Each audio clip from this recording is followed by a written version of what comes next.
Praise the lord. దేవుని పరిశుద్ధ నామానికి మహిమ కలుగును గాక.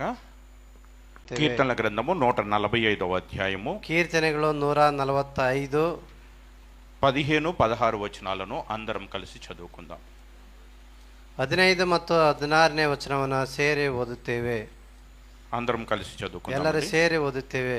సర్వజీవుల కన్నులు నీ వైపు చూచుచున్నవి, నేను తగిన కాలమందు ಎಲ್ಲಾ ಜೀವಿಗಳ ಇಷ್ಟವನ್ನು ಆಹಾರ ಮಿಚ್ಚುದುವು. ಯೆಹೋವನ ಮಾರ್ಗಗಳೆಲ್ಲ ನೀತಿಯುಳ್ಳವುಗಳು, ప్రతి జీవి కోరికను తృప్తిపరచుచున్నావు.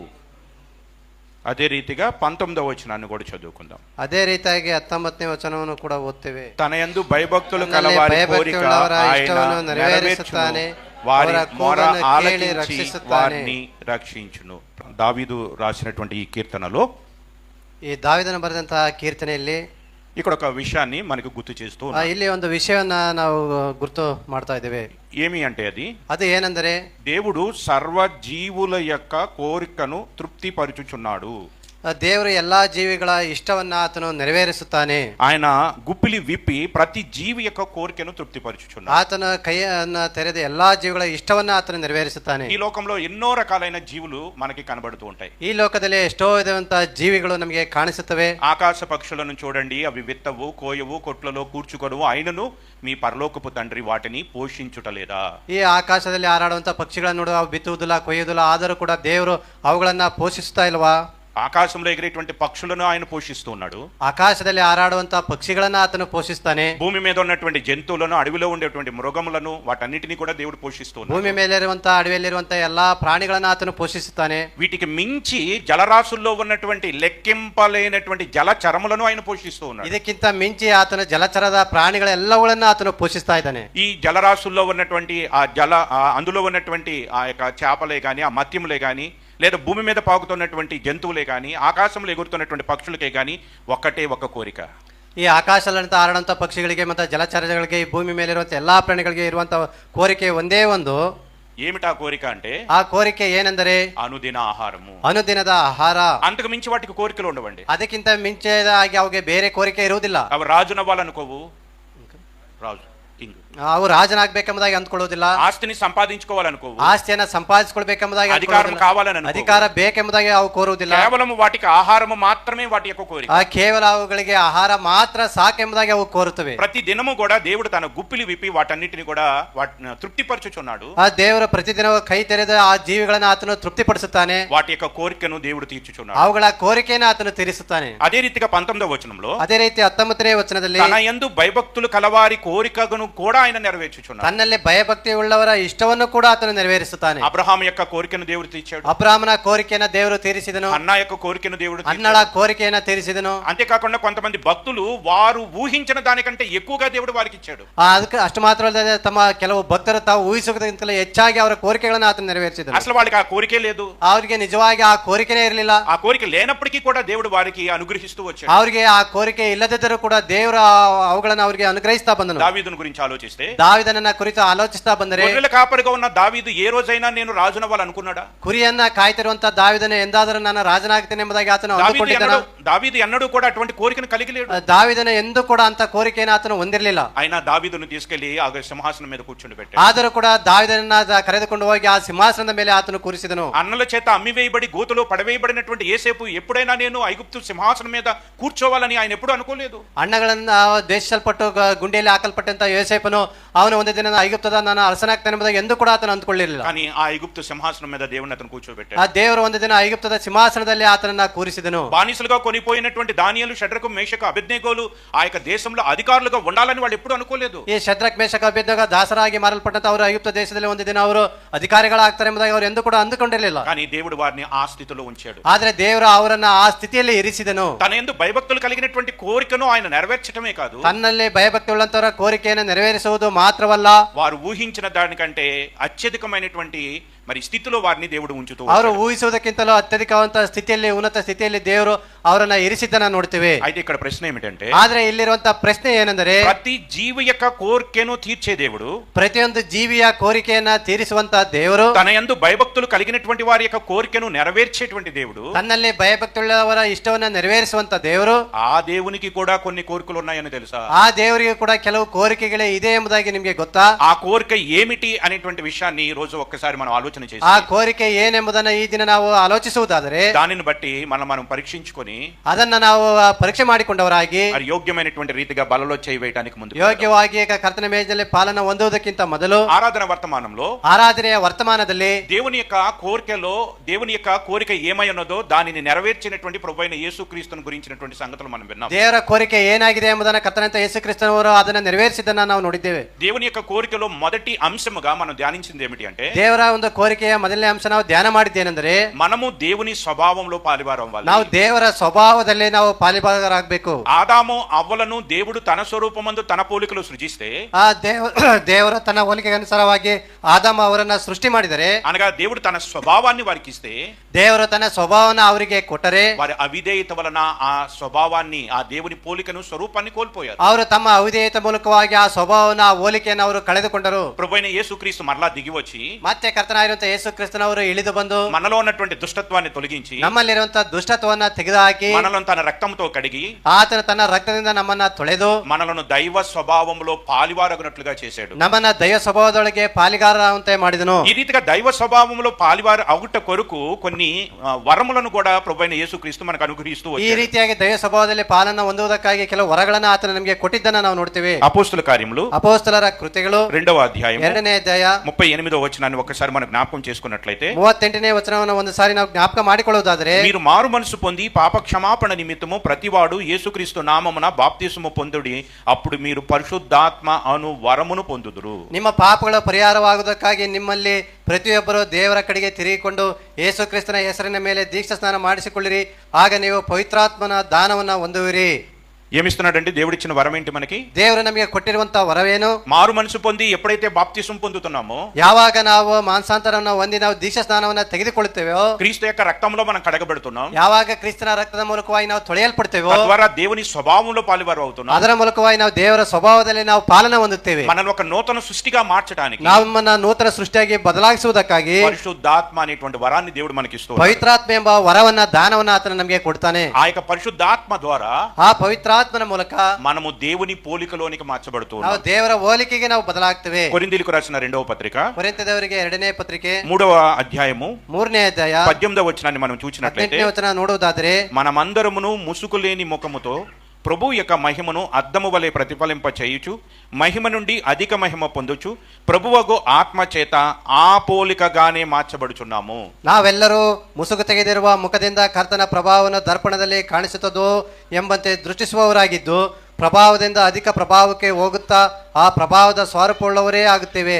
ಇದು ದೇವರಾತ್ಮನಾಗಿರುವ ಕರ್ತನ ಕೆಲಸಕ್ಕನುಸಾರವಾದದ್ದೇ. అంటే దేవుని స్వభావంలోనికి మనం మారటానికి దేవుడు తన పరిశుద్ధాత్మను మనకు వరముగా అనుగ్రహించాడు. ನಾವು ದೇವರ ಸ್ವರೂಪದೊಳಗೆ ಬದಲಾಗುವುದಕ್ಕಾಗಿ ಕರ್ತನ ನಮಗೆ ಪವಿತ್ರಾತ್ಮ ದಾನವನ್ನು ಆತನು ಕೊಟ್ಟಿದ್ದಾನೆ. కాబట్టి దేవుని యొక్క ఆ స్వరూపము, ఆ స్వభావాన్ని తిరిగి మనం పొందాలనేది దేవుని యొక్క మొదటి కోరికగా మనం ಆ ದೇವರ ಒಂದು ಸ್ವರೂಪವನ್ನ ಸ್ವಭಾವವನ್ನ ನಾವು ತಿರುಗಿ ಹೊಂದಬೇಕೆಂಬುದಾಗಿ ಕರ್ತನ ಒಂದು ಮೊದಲ ಒಂದು ಬಯಕೆ ಆಗಿದೆ. దేవుని యొక్క ఆ అనాదిగా ఉన్నటువంటి దేవుని కోరికను నెరవేర్చి ప్రభువైన యేసుక్రీస్తు దేవునికి ఇష్టుడైనటువంటి కుమారుడుగా మరి ఆయన గురించి సాక్ష్యం పొందటాన్ని మనం చూస్తూ ఉన్నాం. ಆ ರೀತಿಯಾಗಿ ಕರ್ತನಂತ ಯೇಸು ಕ್ರಿಸ್ತನ ಅನಾದಿಯಾಗಿರುವಂತಹ ಕರ್ತನ ದೇವರ ಒಂದು ಚಿತ್ತವನ್ನು ನೆರವೇರಿಸಿ ಆತನಿಗೆ ಪ್ರಿಯ ಕುಮಾರನಾಗಿದ್ದನ್ನು ನಾವು ನೋಡ್ತೇವೆ. ఒక పరిశుద్ధాత్మను మాత్రమే కాకుండా ಆತನ ಒಂದು ಪವಿತ್ರಾತ್ಮನ ಅಲ್ಲದೆ మరొక మరి గొప్ప విషయాన్ని దేవుడు మనకి ఇక్కడ తెలియజేస్తున్నాడు. ಮತ್ತೊಂದು ದೊಡ್ಡ ವಿಷಯವನ್ನು ಆತನ ಇಲ್ಲಿ ನಮಗೆ ತಿಳಿಯಪಡಿಸ್ತಾನೆ. పేతురు రాసిన 2వ పత్రిక 2ನೇ ಪೇತ್ರ 1వ అధ్యాయము 1ನೇ ಅಧ್ಯಾಯ 4వ వచనంలో మనం చూసినట్లయితే, 4ನೇ వచನದಲ್ಲಿ ನೋಡುವುದಾದರೆ, ఆ మహిమ గుణాతిశయములను బట్టి ఆయన మనకు అమూల్యములను అత్యధికమైన వాగ్దానములను అనుగ్రహించి ఉన్నాడు. దురాశను అనుసరించడం వలన లోకమందున్న భ్రష్టత్వమును ఈ వాగ్దాన మూలకముగా మీరు తప్పించుకొని ದೇವ ಸ್ವಭಾವమునందు ಪಾಲಿವಾರಗುನట్లు ವಾಟಿನಿ ಅನುಗ್ರಹಿಂచెನು. ನೀವು ಲೋಕದಲ್ಲಿ ದುರಾಸೆಯಿಂದುಂಟಾದ ಕೆಟ್ಟದನ್ನು ತಪ್ಪಿಸಿಕೊಂಡು ದೈವ ಸ್ವಭಾವದಲ್ಲಿ ಪಾಲನ ಹೊಂದುವವರಾಗಬೇಕೆಂಬ ಉದ್ದೇಶದಿಂದ ದೇವರು ತನ್ನ ಪ್ರಭಾವ ಗುಣಾತಿಶಯಗಳಿಂದ ಅಮೂಲ್ಯವಾಗಿ ಉತ್ಕೃಷ್ಟವಾಗಿ ಇರುವ ವಾಗ್ದಾನಗಳನ್ನು ನಮಗೆ ದಯಪಾಲಿಸಿದ್ದಾನೆ. దేవుడు అత్యధికమైన వాగ్దానాలను ఇచ్చాడు. ಅತ್ಯಧಿಕವಾದಂತ ವಾಗ್ದಾನಗಳನ್ನ ದೇವರು ನಮಗೆ ಅನುಗ್ರಹಿಸಿದ್ದಾರೆ. జీవ గ్రంథాన్ని దేవుడు మనకిచ్చాడు. ಜೀವ ಗ್ರಂಥವನ್ನ ದೇವರು ನಮಗೆ ಕೊಟ್ಟಿದ್ದಾರೆ. ఎందుకు మనకిచ్చాడు అంటే, ಯಾಕೆ ನಮಗೆ ಕೊಟ್ಟಿದ್ದಾರೆ ఆ ಅಂದ್ರೆ, వాగ్దానాలను ఎందుకు ఇచ్చాడు ಆ అంటే, ವಾಗ್ದಾನಗಳನ್ನ ಯಾಕೆ ಕೊಟ್ಟಿದ್ದಾನೆ ಅಂದ್ರೆ, మనం దేవుని స్వభావంలో పాలివారము. ನಾವು ದೇವರ ಸ್ವಭಾವದಲ್ಲಿ ಪಾಲನ ಹೊಂದುವುದಕ್ಕಾಗಿ. కాబట్టి ప్రభువైన యేసుక్రీస్తు యొక్క రక్తముతో మనల్ని కడిగి, ಆದ್ದರಿಂದ ಕರ್ತನಾದಂತ ಯೇಸು ಕ್ರಿಸ್ತನವರ ರಕ್ತದ ಮೂಲಕವಾಗಿ ನಮ್ಮನ್ನ ತೊಳೆದು మనల్ని పరిశుద్ధపరిచి, ನಮ್ಮನ್ನ ಪರಿಶುದ್ಧ ಮಾಡಿ మనలో దైవ స్వభావాన్ని తీసుకుని వచ్చి, ನಮ್ಮೊಳಗೆ ದೈವ ಸ್ವಭಾವನ ತೆಗೆದುಕೊಂಡು ఆ ಬಂದು దైవ స్వభావములో మనం పాలివారై స్థిరులుగా ఉండుట కొరకు ಆ ದೈವ ಸ್ವಭಾವದಲ್ಲಿ ನಾವು ಪಾಲನ ಹೊಂದಿ ಸ್ಥಿರವಾಗಿರ್ಲಿಕ್ಕೆ పరిశుద్ధాత్మ అనే వరాన్ని ఇచ్చాడు. ಆ ಪವಿತ್ರಾತ್ಮ ಎಂಬ ದಾನವನ್ನ ನಮಗೆ ಕೊಟ್ಟಿದ್ದಾನೆ. అత్యధికమైన వాగ్దానాలను మనకు ಅತ್ಯಧಿಕವಾದಂತ అనుగ్రహించాడు. ವಾಗ್ದಾನಗಳನ್ನ ನಮಗೆ ಆತನು ಕೊಟ್ಟಿದ್ದಾನೆ. కాబట్టి దేవుని యొక్క కోరికలో మొదటి అంశము ఏమిటి అంటే, ದೇವರ ಕೋರಿಕೆಯಲ್ಲಿ ಮೊದಲನೇ ಅಂಶ ಏನಂದ್ರೆ, మనందరము కూడా రక్షణ పొందాలి. ನಾವೆಲ್ಲರೂ ಕೂಡ ರಕ್ಷಣೆಯನ್ನ ಹೊಂದಬೇಕೆಂಬುದಾಗಿ. మనందరము కూడా ఆదాము స్వభావం నుంచి విడుదల పొంది ನಾವೆಲ್ಲರೂ ಕೂಡ ಆದಾಮನ ಸ್ವಭಾವದಿಂದ ಬಿಡುಗಡೆಯನ್ನ ಹೊಂದಿ దైవ స్వభావంలో పాలివారవ్వాలి. ದೈವ ಸ್ವಭಾವದಲ್ಲಿ ನಾವು ಪಾಲನ ఆ ಹೊಂದಬೇಕೆಂಬುದಾಗಿ. రీతిగా దైవ స్వభావంలో పాలివారుగా మనల్ని చేయట కొరకే ಆ ದೈವ ಸ್ವಭಾವದಲ್ಲಿ ಪಾಲನ ಹೊಂದುವುದಕ್ಕಾಗಿ ప్రభు పరలోకంలో నుండి దిగి వచ్చాడు. ಕರ್ತನು ಪರಲೋಕದಿಂದ ಇಳಿದು ಬಂದನು. మరొక విషయము, దేవుడు కోరుకునేటువంటి, మన నుంచి దేవుడు కోరుకునేటువంటి మరొక విషయాన్ని మనం ఆలోచించడానికి మరికొన్ని లేఖన భాగాలను ఆధారం చేసుకుంటాం. ಆತನ ಇನ್ನು ನಮ್ಮಿಂದ ಕೋರುವಂತಹ ಒಂದು ವಿಷಯಗಳನ್ನ ಲೇಖನ ಭಾಗಗಳನ್ನ ನಾವು ನೋಡಿಕೊಳ್ತೇವೆ. ఆదామును అవ్వలను దేవుడు తన స్వరూపమందు తన పోలికలో సృజించాడు. ಆ ದೇವರು ಆದಾಮ ಅವರನ್ನು ತನ್ನ ಹೋಲಿಕೆಗೆ ಅನುಸಾರವಾಗಿ ತನ್ನ ಸ್ವಭಾವಾನುಸಾರವಾಗಿ ಸೃಷ್ಟಿ ಮಾಡಿದರು. కాబట్టి స్వరూపము అనగా లేదా పోలిక అనగా అది స్వభావము. ಈ ಸ್ವರೂಪ ಸ್ವಭಾವ ಎಂಬುದಾಗಿ ಅದು ನೋಡ್ತೇವೆ. దేవుడు ఆదాము అవ్వలతో ఏ సమయంలో వచ్చి మాట్లాడేవాడు? ಆ ದೇವರು ಆದಾಮ ಅವರೊಟ್ಟಿಗೆ ಯಾವ ಸಮಯದಲ್ಲಿ ಬಂದು ಆತನು ಮಾತಾಡ್ತಾ ಇದ್ದನು? ఏ సమయం అండి? ಯಾವ ಸಮಯದಲ್ಲಿ? ఆదికాండం 3:8 చల్లపూట అని రాయబడి ఉన్నది. ನಾವು ಆದಿಕಾಂಡ 3:8 ನೋಡ್ತೇವೆ, ಆತನ ಬೆಳಗಿನ ಸಮಯದಲ್ಲಿ. చల్లపూట దేవుడైన యెహోవా యొక్క స్వరమును ఏదేను తోటలో వాళ్ళు విని అని రాయబడి ఉన్నది. ಅವರ ಬೆಳಗಿನ ಸಮಯದಲ್ಲಿ ಕರ್ತನ ಸ್ವರವನ್ನು ಅವರು ಕೇಳ್ತಾ ಇದ್ದಾರೆ ಎಂಬುದಾಗಿ ನೋಡ್ತೇವೆ. ఏదేను తోటలో ఆదాము అవ్వలను తన స్వరూపమందు తన పోలికలో సృజించిన దేవుడు, ಆ ಏದೇನೋ ಒಂದು ತೋಟದಲ್ಲಿ ತನ್ನ ಸ್ವರೂಪವಾಗಿ ತನ್ನ ಸ್ವಭಾವದೊಳಗೆ ಅವ್ರನ್ನ ಸೃಷ್ಟಿ ಮಾಡಿದಂತ ದೇವರು చల్లపూట దేవుడు వారి దగ్గరికి వస్తున్నాడా, వీళ్ళు దేవుడి దగ్గరికి వెళ్తున్నారా? ಈ ಸಂಜೆಯ ಸಮಯದಲ್ಲಿ ದೇವರು ಅವರ ಬಳಿಗೆ ಹೋಗ್ತಾ ಇದ್ದಾನೆ, ಇವರು ಅವರ ಬಳಿಗೆ ಹೋಗ್ತಾ ಇದ್ದಾರೆ. ఎవరి దగ్గరికి ఎవరు వెళ్తున్నారు? ಯಾರ ಬಳಿಗೆ ಹೋಗ್ತಾ ಇದ್ದಾರೆ? దేవుడే వారి దగ్గరికి వస్తున్నాడు. ಈ ಸಂಜೆಯ ಸಮಯದಲ್ಲಿ ದೇವರೇ ಅವರ ಬಳಿಗೆ ಹೋಗ್ತಾ ಇದ್ದಾರೆ. అంటే దేవుని యొక్క కోరిక ఏమై ఉన్నది అంటే, ದೇವರ ಕೋರಿಕೆ ಏನಾಗಿದೆ ಅಂದರೆ, తన స్వరూపమందు తన పోలికలు సృజించినటువంటి నరులతో ఆయన సహవాసం చేయాలనేది దేవుని కోరిక. ದೇವರು ತನ್ನ ಸ್ವಭಾವದಲ್ಲಿ ತನ್ನ ಅನುಸಾರವಾಗಿ ಸೃಷ್ಟಿ ಮಾಡಿದಂತ ದೇವರು ಅವರೊಟ್ಟಿಗೆ ಮಾತಾಡಬೇಕೆಂಬುದಾಗಿ ಆಸೆ. పరలోకంలో కోట్ల కొల దేవదూతలు ఉన్నప్పటికీ, ಈ ಪರಲೋಕದಲ್ಲಿ ಕೋಟ್ಯಾನುಕೋಟಿ ದೇವದೂತರು ಇದ್ದಾಗಿ ಕೂಡ నిత్యము ఆయన పరిశుద్ధుడు పరిశుద్ధుడని మానక గాన ప్రతిగానములు చేసే శరాపులు మరి దేవదూతలు ఉన్నప్పటికీ, ಆ ನಿತ್ಯವೂ ಕೂಡ ಕೋಟ್ಯಾನುಕೋಟಿ ದೇವದೂತರ ಶರಾಪಿಯರು ಆತನನ್ನ ಹೊಗಳ್ತಾ ಇರುವಾಗಲೂ ಕೂಡ ఆయన ఎవరి వైపు చూస్తున్నాడు అంటే, ಆದ್ರೆ ಆತನ ಯಾರ ಕಡೆಗೆ ನೋಡ್ತಾ ಇದ್ದಾನೆ, ఎవరితో ఆయన సహవాసం చేయాలనుకుంటున్నాడు అంటే, ಆತನ ಯಾರೊಟ್ಟಿಗೆ ಸಹವಾಸವನ್ನ ಮಾಡಬೇಕೆಂಬುದಾಗಿ ಅಂದುಕೊಂಡಿದ್ದಾನೆಂದರೆ, మట్టితో చేయబడిన మానవులతో ఆయన సహవాసం చేయాలని ಮಣ್ಣಿನಿಂದ ಮಾಡಲ್ಪಟ್ಟಂತ ಮಾನವನೊಟ್ಟಿಗೆ ಸಹವಾಸವನ್ನ ಮಾಡಬೇಕೆಂಬುದಾಗಿ ಆತನ ಇಷ್ಟಪಡ್ತಾನೆ. అందుకనే ఆదాముతో అవ్వల దగ్గరకు చల్లపుట్టన వచ్చి వారితో మాట్లాడుతూ ఉన్నాడు. ಆದ್ರಿಂದ ಅವ್ವ ಆದಾಮರೊಟ್ಟಿಗೆ ಆತನ ಸಂಜೆ ವೇಳೆಗೆ ಬಂದು ಆತನ ಮಾತಾಡ್ತಾ ಇದ್ದನು. కానీ దేవుని మాటకు అవిధేయత చూపుట ద్వారా, ಆದ್ರೆ ಅವರು ದೇವರ ಮಾತಿಗೆ ಅವಿಧೇಯತೆಯನ್ನ ತೋರಿಸುವುದರ ಮೂಲಕ వారు దేవుని యొక్క సహవాసాన్ని కోల్పోయారు. ಅವರು ದೇವರ ಸಹವಾಸವನ್ನ ಕಳೆದುಕೊಂಡರು. దేవునితో నడిచేటువంటి గొప్ప భాగ్యాన్ని వాళ్ళు కోల్పోయారు. ಅವರು ದೇವರೊಟ್ಟಿಗೆ ನಡೆಯುವಂತ ದೊಡ್ಡ ಭಾಗ್ಯವನ್ನ ಕಳೆದುಕೊಂಡರು. ఆ తర్వాత ತದನಂತರ ఇశ్రాయేలు ఐగుప్తులో నివసిస్తూ ఉన్నప్పుడు, ಇಸ್ರಾಯೇಲರ ಐಗುಪ್ತದಲ್ಲಿ ನಿವಾಸ ಮಾಡ್ತಾ ಇರುವಾಗ, ఆ ఐగుప్తులో ఉన్నటువంటి ఇశ్రాయేలీలను మోషే ద్వారా మరి ఆ ఐగుప్తు బయటికి దేవుడు తీసుకువచ్చిన తర్వాత, ಐಗುಪ್ತದಲ್ಲಿಂತ ಇಸ್ರಾಯೇಲನ ಮೋಶೆ ಮೂಲಕವಾಗಿ ಐಗುಪ್ತದಿಂದ ಅವರನ್ನ ಕರೆತರುವಾಗ, వారిని అరణ్యంలోకి తీసుకుని వచ్చిన తర్వాత ಅವರನ್ನ ಅರಣ್ಯದೊಳಗೆ ತೆಗೆದುಕೊಂಡು ಬಂದಾಗ దేవుడు వారితో ఏమని మాట్లాడుతున్నాడు ದೇವರು ఒకసారి ಅವರೊಟ್ಟಿಗೆ ಏನಂತ ಮಾತಾಡ್ತಾನೆ ಎಂಬುದಾಗಿ ನೋಡ್ತೇವೆ. నిర్గమాకాండము ವಿಮೋಚನ ಕಾಂಡ 29వ అధ్యాయము 29ನೇ ಅಧ್ಯಾಯ 45వ వచనం 45ನೇ ವಚನ అందరం కలిసి చదువుకుందామా? ನಾವೆಲ್ಲರೂ ಸೇರಿ ಓದುತ್ತೇವೆ. నేను ನಾನು ఇశ్రాయేలుల మధ్య ಮಧ್ಯದಲ್ಲಿ నివసించి ವಾಸವಾಗಿದ್ದು వారికి ಅವರಿಗೆ దేవుడనై ದೇವರಾಗಿರುವೆನು. ఉండును. ತಮ್ಮ ఏమంటున్నాడండి దేవుడు? ದೇವರು ಏನೆಂಬುದಾಗಿ ಹೇಳ್ತಾ ಇದ್ದಾರೆ ಇಲ್ಲಿ? ఎవరి మధ్య ಯಾರ నివసించాలనుకుంటున్నాడు? ಮಧ್ಯದಲ್ಲಿ ನಿವಾಸ ಮಾಡಬೇಕೆಂಬುದಾಗಿ ಕೋರ್ತಾ ಇದ್ದಾನೆ. ఎవరు ఇశ్రాయేలీలు? ఎవరు? ಇಸ್ರಾಯೇಲರು ಯಾರು? తన ప్రజలు, ತನ್ನ ಪ್ರಜೆಗಳು, తన యొక్క స్నేహితుడైన అబ్రహాము యొక్క సంతానము. ತನ್ನ ಸ್ನೇಹಿತನಾದಂತ ಅಬ್ರಾಹ್ಮನ ಒಂದು ಸಂತಾನ ಇದು. మొట్టమొదటిగా ఆదాము అవ్వలతో పాటు ఏదైనా తోటలో వారితో సహవాసం చేయాలి, వారితో ఉండాలని దేవుడు అనుకున్నాడు. ಮೊಟ್ಟಮೊದಲಾಗಿ ಏದೇನ್ ತೋಟದಲ್ಲಿರುವಂತಹ ಆದಾಮ ಅವರೊಟ್ಟಿಗೆ ಸಹವಾಸವನ್ನು ಮಾಡಬೇಕು, ಅವರೊಟ್ಟಿಗೆ ಇರಬೇಕೆಂಬುದಾಗಿ ಆತನು ಕೋರಿಕೊಂಡನು. కానీ వారి అవిధేయత వలన ఆ యొక్క సహవాసంలో వారు ఉండలేకపోయారు. ಆದರೆ ಅವರ ಅವಿಧೇಯತೆಯ ಮೂಲಕವಾಗಿ ಆ ಒಂದು ಸಹವಾಸದಲ್ಲಿ ಅವರು ಇರಲಾರದೆ ಹೋದರು. ఇప్పుడు మరలా దేవుడు తన యొక్క కోరికను వెల్లడిపరుస్తూ ఉన్నాడు. ಮತ್ತೆ ದೇವರು ತನ್ನ ಕೋರಿಕೆಯನ್ನು ಆತನ ಇಲ್ಲಿ ತೋರಿಸ್ತಾ ಇದ್ದಾನೆ. అబ్రహాం యొక్క సంతానమైనటువంటి ఇశ్రాయేలుకు దేవుడు తెలియజేస్తూ ఉన్నాడు. ಅಬ್ರಾಮನ ಒಂದು ಸಂತತಿ ಆಗಿರುವಂತಹ ಇಸ್ರಾಯೇಲರಿಗೆ ಆತನ ತಿಳಿಯಪಡಿಸ್ತಾ ಇದ್ದಾನೆ. నేను మీ మధ్య నివసించి మీకు దేవుడనయ్యుందును. ನಾನು ನಿಮ್ಮ ಮಧ್ಯದಲ್ಲಿ ವಾಸವಾಗಿದ್ದು ನಿಮಗೆ ದೇವರಾಗಿರುವೆನು. అందుకని ఇశ్రాయేలుని ఏం చేయమంటున్నాడు అంటే, ಆದ್ರಿಂದ ಇಸ್ರಾಯೇಲರನ್ನ ನೀವು ಏನ್ ಮಾಡ್ಬೇಕೆಂಬುದಾಗಿ ಹೇಳ್ತಾ ಇದ್ದಾನೆ ಅಂದ್ರೆ, నిర్గమాకాండము ವಿಮೋಚನ ಕಾಂಡ 25వ అధ్యాయము 25ನೇ ಅಧ್ಯಾಯ 8వ వచనాన్ని మనం చూసినట్లయితే 8ನೇ ವಚನದಲ್ಲಿ ನಾವು ನೋಡುವುದಾದರೆ ఏమని రాయబడి ఉన్నదండి? ಏನೆಂಬುದಾಗಿ ಅಲ್ಲಿ ಬರೆಯಲ್ಪಟ್ಟಿದೆ, నేను వారిలో నివసించినట్లు వారు నాకు పరిశుద్ధ స్థలమును నిర్మింపవలెను. ನಾನು ಅವರ ಮಧ್ಯದಲ್ಲಿ ವಾಸಿಸುವುದಕ್ಕೆ ನನಗೆ ಒಂದು ದೇವಸ್ಥಾನವನ್ನು ಕಟ್ಟಿಸಬೇಕು. అంటే దేవుడు వారి మధ్య నివాసం చేయాలనుకుంటున్నాడు. ದೇವರು ಅವರ ಮಧ್ಯದಲ್ಲಿ ನಿವಾಸ ಮಾಡಬೇಕೆಂಬುದಾಗಿ, వారితో కూడా దేవుడు ఉండాలనుకుంటున్నాడు. ಅವರೊಟ್ಟಿಗೆ ದೇವರು ಇರಬೇಕೆಂಬುದಾಗಿ ಅಂದುಕೊಳ್ತಾ ಇದ್ದಾರೆ. కేవలము మరి ఆ యొక్క అరణ్యంలో ఉన్నటువంటి ఇశ్రాయేలులతో మాత్రమే కాదు, ಕೇವಲ ಅರಣ್ಯದಲ್ಲಿರುವಂತಹ ಇಸ್ರಾಯೇಲರೊಟ್ಟಿಗೆ ಮಾತ್ರ ಅಲ್ಲ, ఆ కనాను దేశంలో వారు స్థిరపడిన తర్వాత, ಆ ಕನಾನ್ ದೇಶದಲ್ಲಿ ಅವರು ಸ್ಥಿರಪಡಿಸಲ್ಪಟ್ಟ ನಂತರ, వారి మీద రాజులను దేవుడు ఏర్పాటు చేసిన తర్వాత, ಅವರ ಮೇಲೆ ದೇವರು ರಾಜರನ್ನ ನೇಮಿಸಿದ ನಂತರ, అంటే కొన్ని వేల సంవత్సరాలు గడిచిపోయిన తర్వాత కూడా ಕೆಲವೊಂದು ಸಾವಿರಾರು ವರ್ಷಗಳು ನಡೆದ ಮೇಲೆ దేవుడు అదే విషయాన్ని మరలా వారికి తెలియజేస్తున్నాడు. ದೇವರು ಅದೇ ವಿಷಯವನ್ನ ಮತ್ತೆ ಆತನ ಅವರಿಗೆ ತಿಳಿಯಪಡಿಸ್ತಾ ಇದ್ದಾನೆ. మొదటి రాజుల గ్రంథము ಮೊದಲನೇ ಅರಸುಗಳು 6వ అధ్యాయము 6ನೇ ಅಧ್ಯಾಯ 13వ వచనాన్ని మనం చూసినట్లయితే, 13ನೇ ವಚನದಲ್ಲಿ ನಾವು ನೋಡುವುದಾದರೆ, నా జనులైన ఇశ్రాయేలీయులను విడిచిపెట్టక నేను వారి మధ్య నివాసము చేసేదను. ನನ್ನ ಪ್ರಜೆಗಳಾದ ಇಸ್ರಾಯೇಲರನ್ನು ಕೈಬಿಡದೆ ಅವರ ಮಧ್ಯದಲ್ಲೇ ವಾಸಿಸುವೆನು ಎಂದು ಹೇಳಿದನು. ఈ రీతిగా దేవుడు తన యొక్క కోరికను వెల్లడిపరుస్తూ ఉన్నాడు. ಈ ರೀತಿಯಾಗಿ ದೇವರು ತನ್ನ ಕೋರಿಕೆಯನ್ನು ಆತನ ತಿಳಿಯಪಡಿಸ್ತಾ ಇದ್ದಾನೆ. ఏమిటి దేవుని యొక్క కోరిక అంటే, ದೇವರ ಕೋರಿಕೆ ಏನೆಂದರೆ, దేవుని స్వరూపము కలిగినటువంటి దేవుని ప్రజల మధ్య ఆయన నివసించాలి. ದೇವರ ಸ್ವರೂಪವನ್ನು ಹೊಂದಿರುವಂತಹ ಒಂದು ಪ್ರಜೆಗಳ ಮಧ್ಯದಲ್ಲಿ ವಾಸ ಮಾಡಬೇಕೆಂಬುದಾಗಿ, వారి మధ్య ఆయన నివాసం చేయాలనేటువంటిది దేవుని యొక్క కోరిక. ಅವರ ಮಧ್ಯದಲ್ಲಿ ವಾಸ ಮಾಡಬೇಕೆಂಬುದಾಗಿ ಒಂದು ದೇವರ ಕೋರಿಕೆ. కొరింథీయులకు రాసిన 2వ పత్రిక 6వ అధ్యాయం 2ನೇ ಕೊರಿಂಥೆ 6ನೇ ಅಧ್ಯಾಯ 16వ వచనం నుంచి 18వ వచనం వరకు మనం చూసినట్లయితే, 16ರಿಂದ 18ನೇ ವಚನದವರೆಗೆ కొరింథీయులకు ನೋಡುವಾಗ, రాసిన 2వ పత్రిక 6వ అధ్యాయము 16 నుంచి 18. 2ನೇ ಕೊರಿಂಥ 6ನೇ ಅಧ್ಯಾಯ 16ರಿಂದ 18ನೇ ವಚನದವರೆಗೆ, దేవుడు ఈలాగు సెలవిచ్చుచున్నాడు. అక్కడి నుంచి చదువుకుందామండి, మనకు అవసరమైనటువంటిది.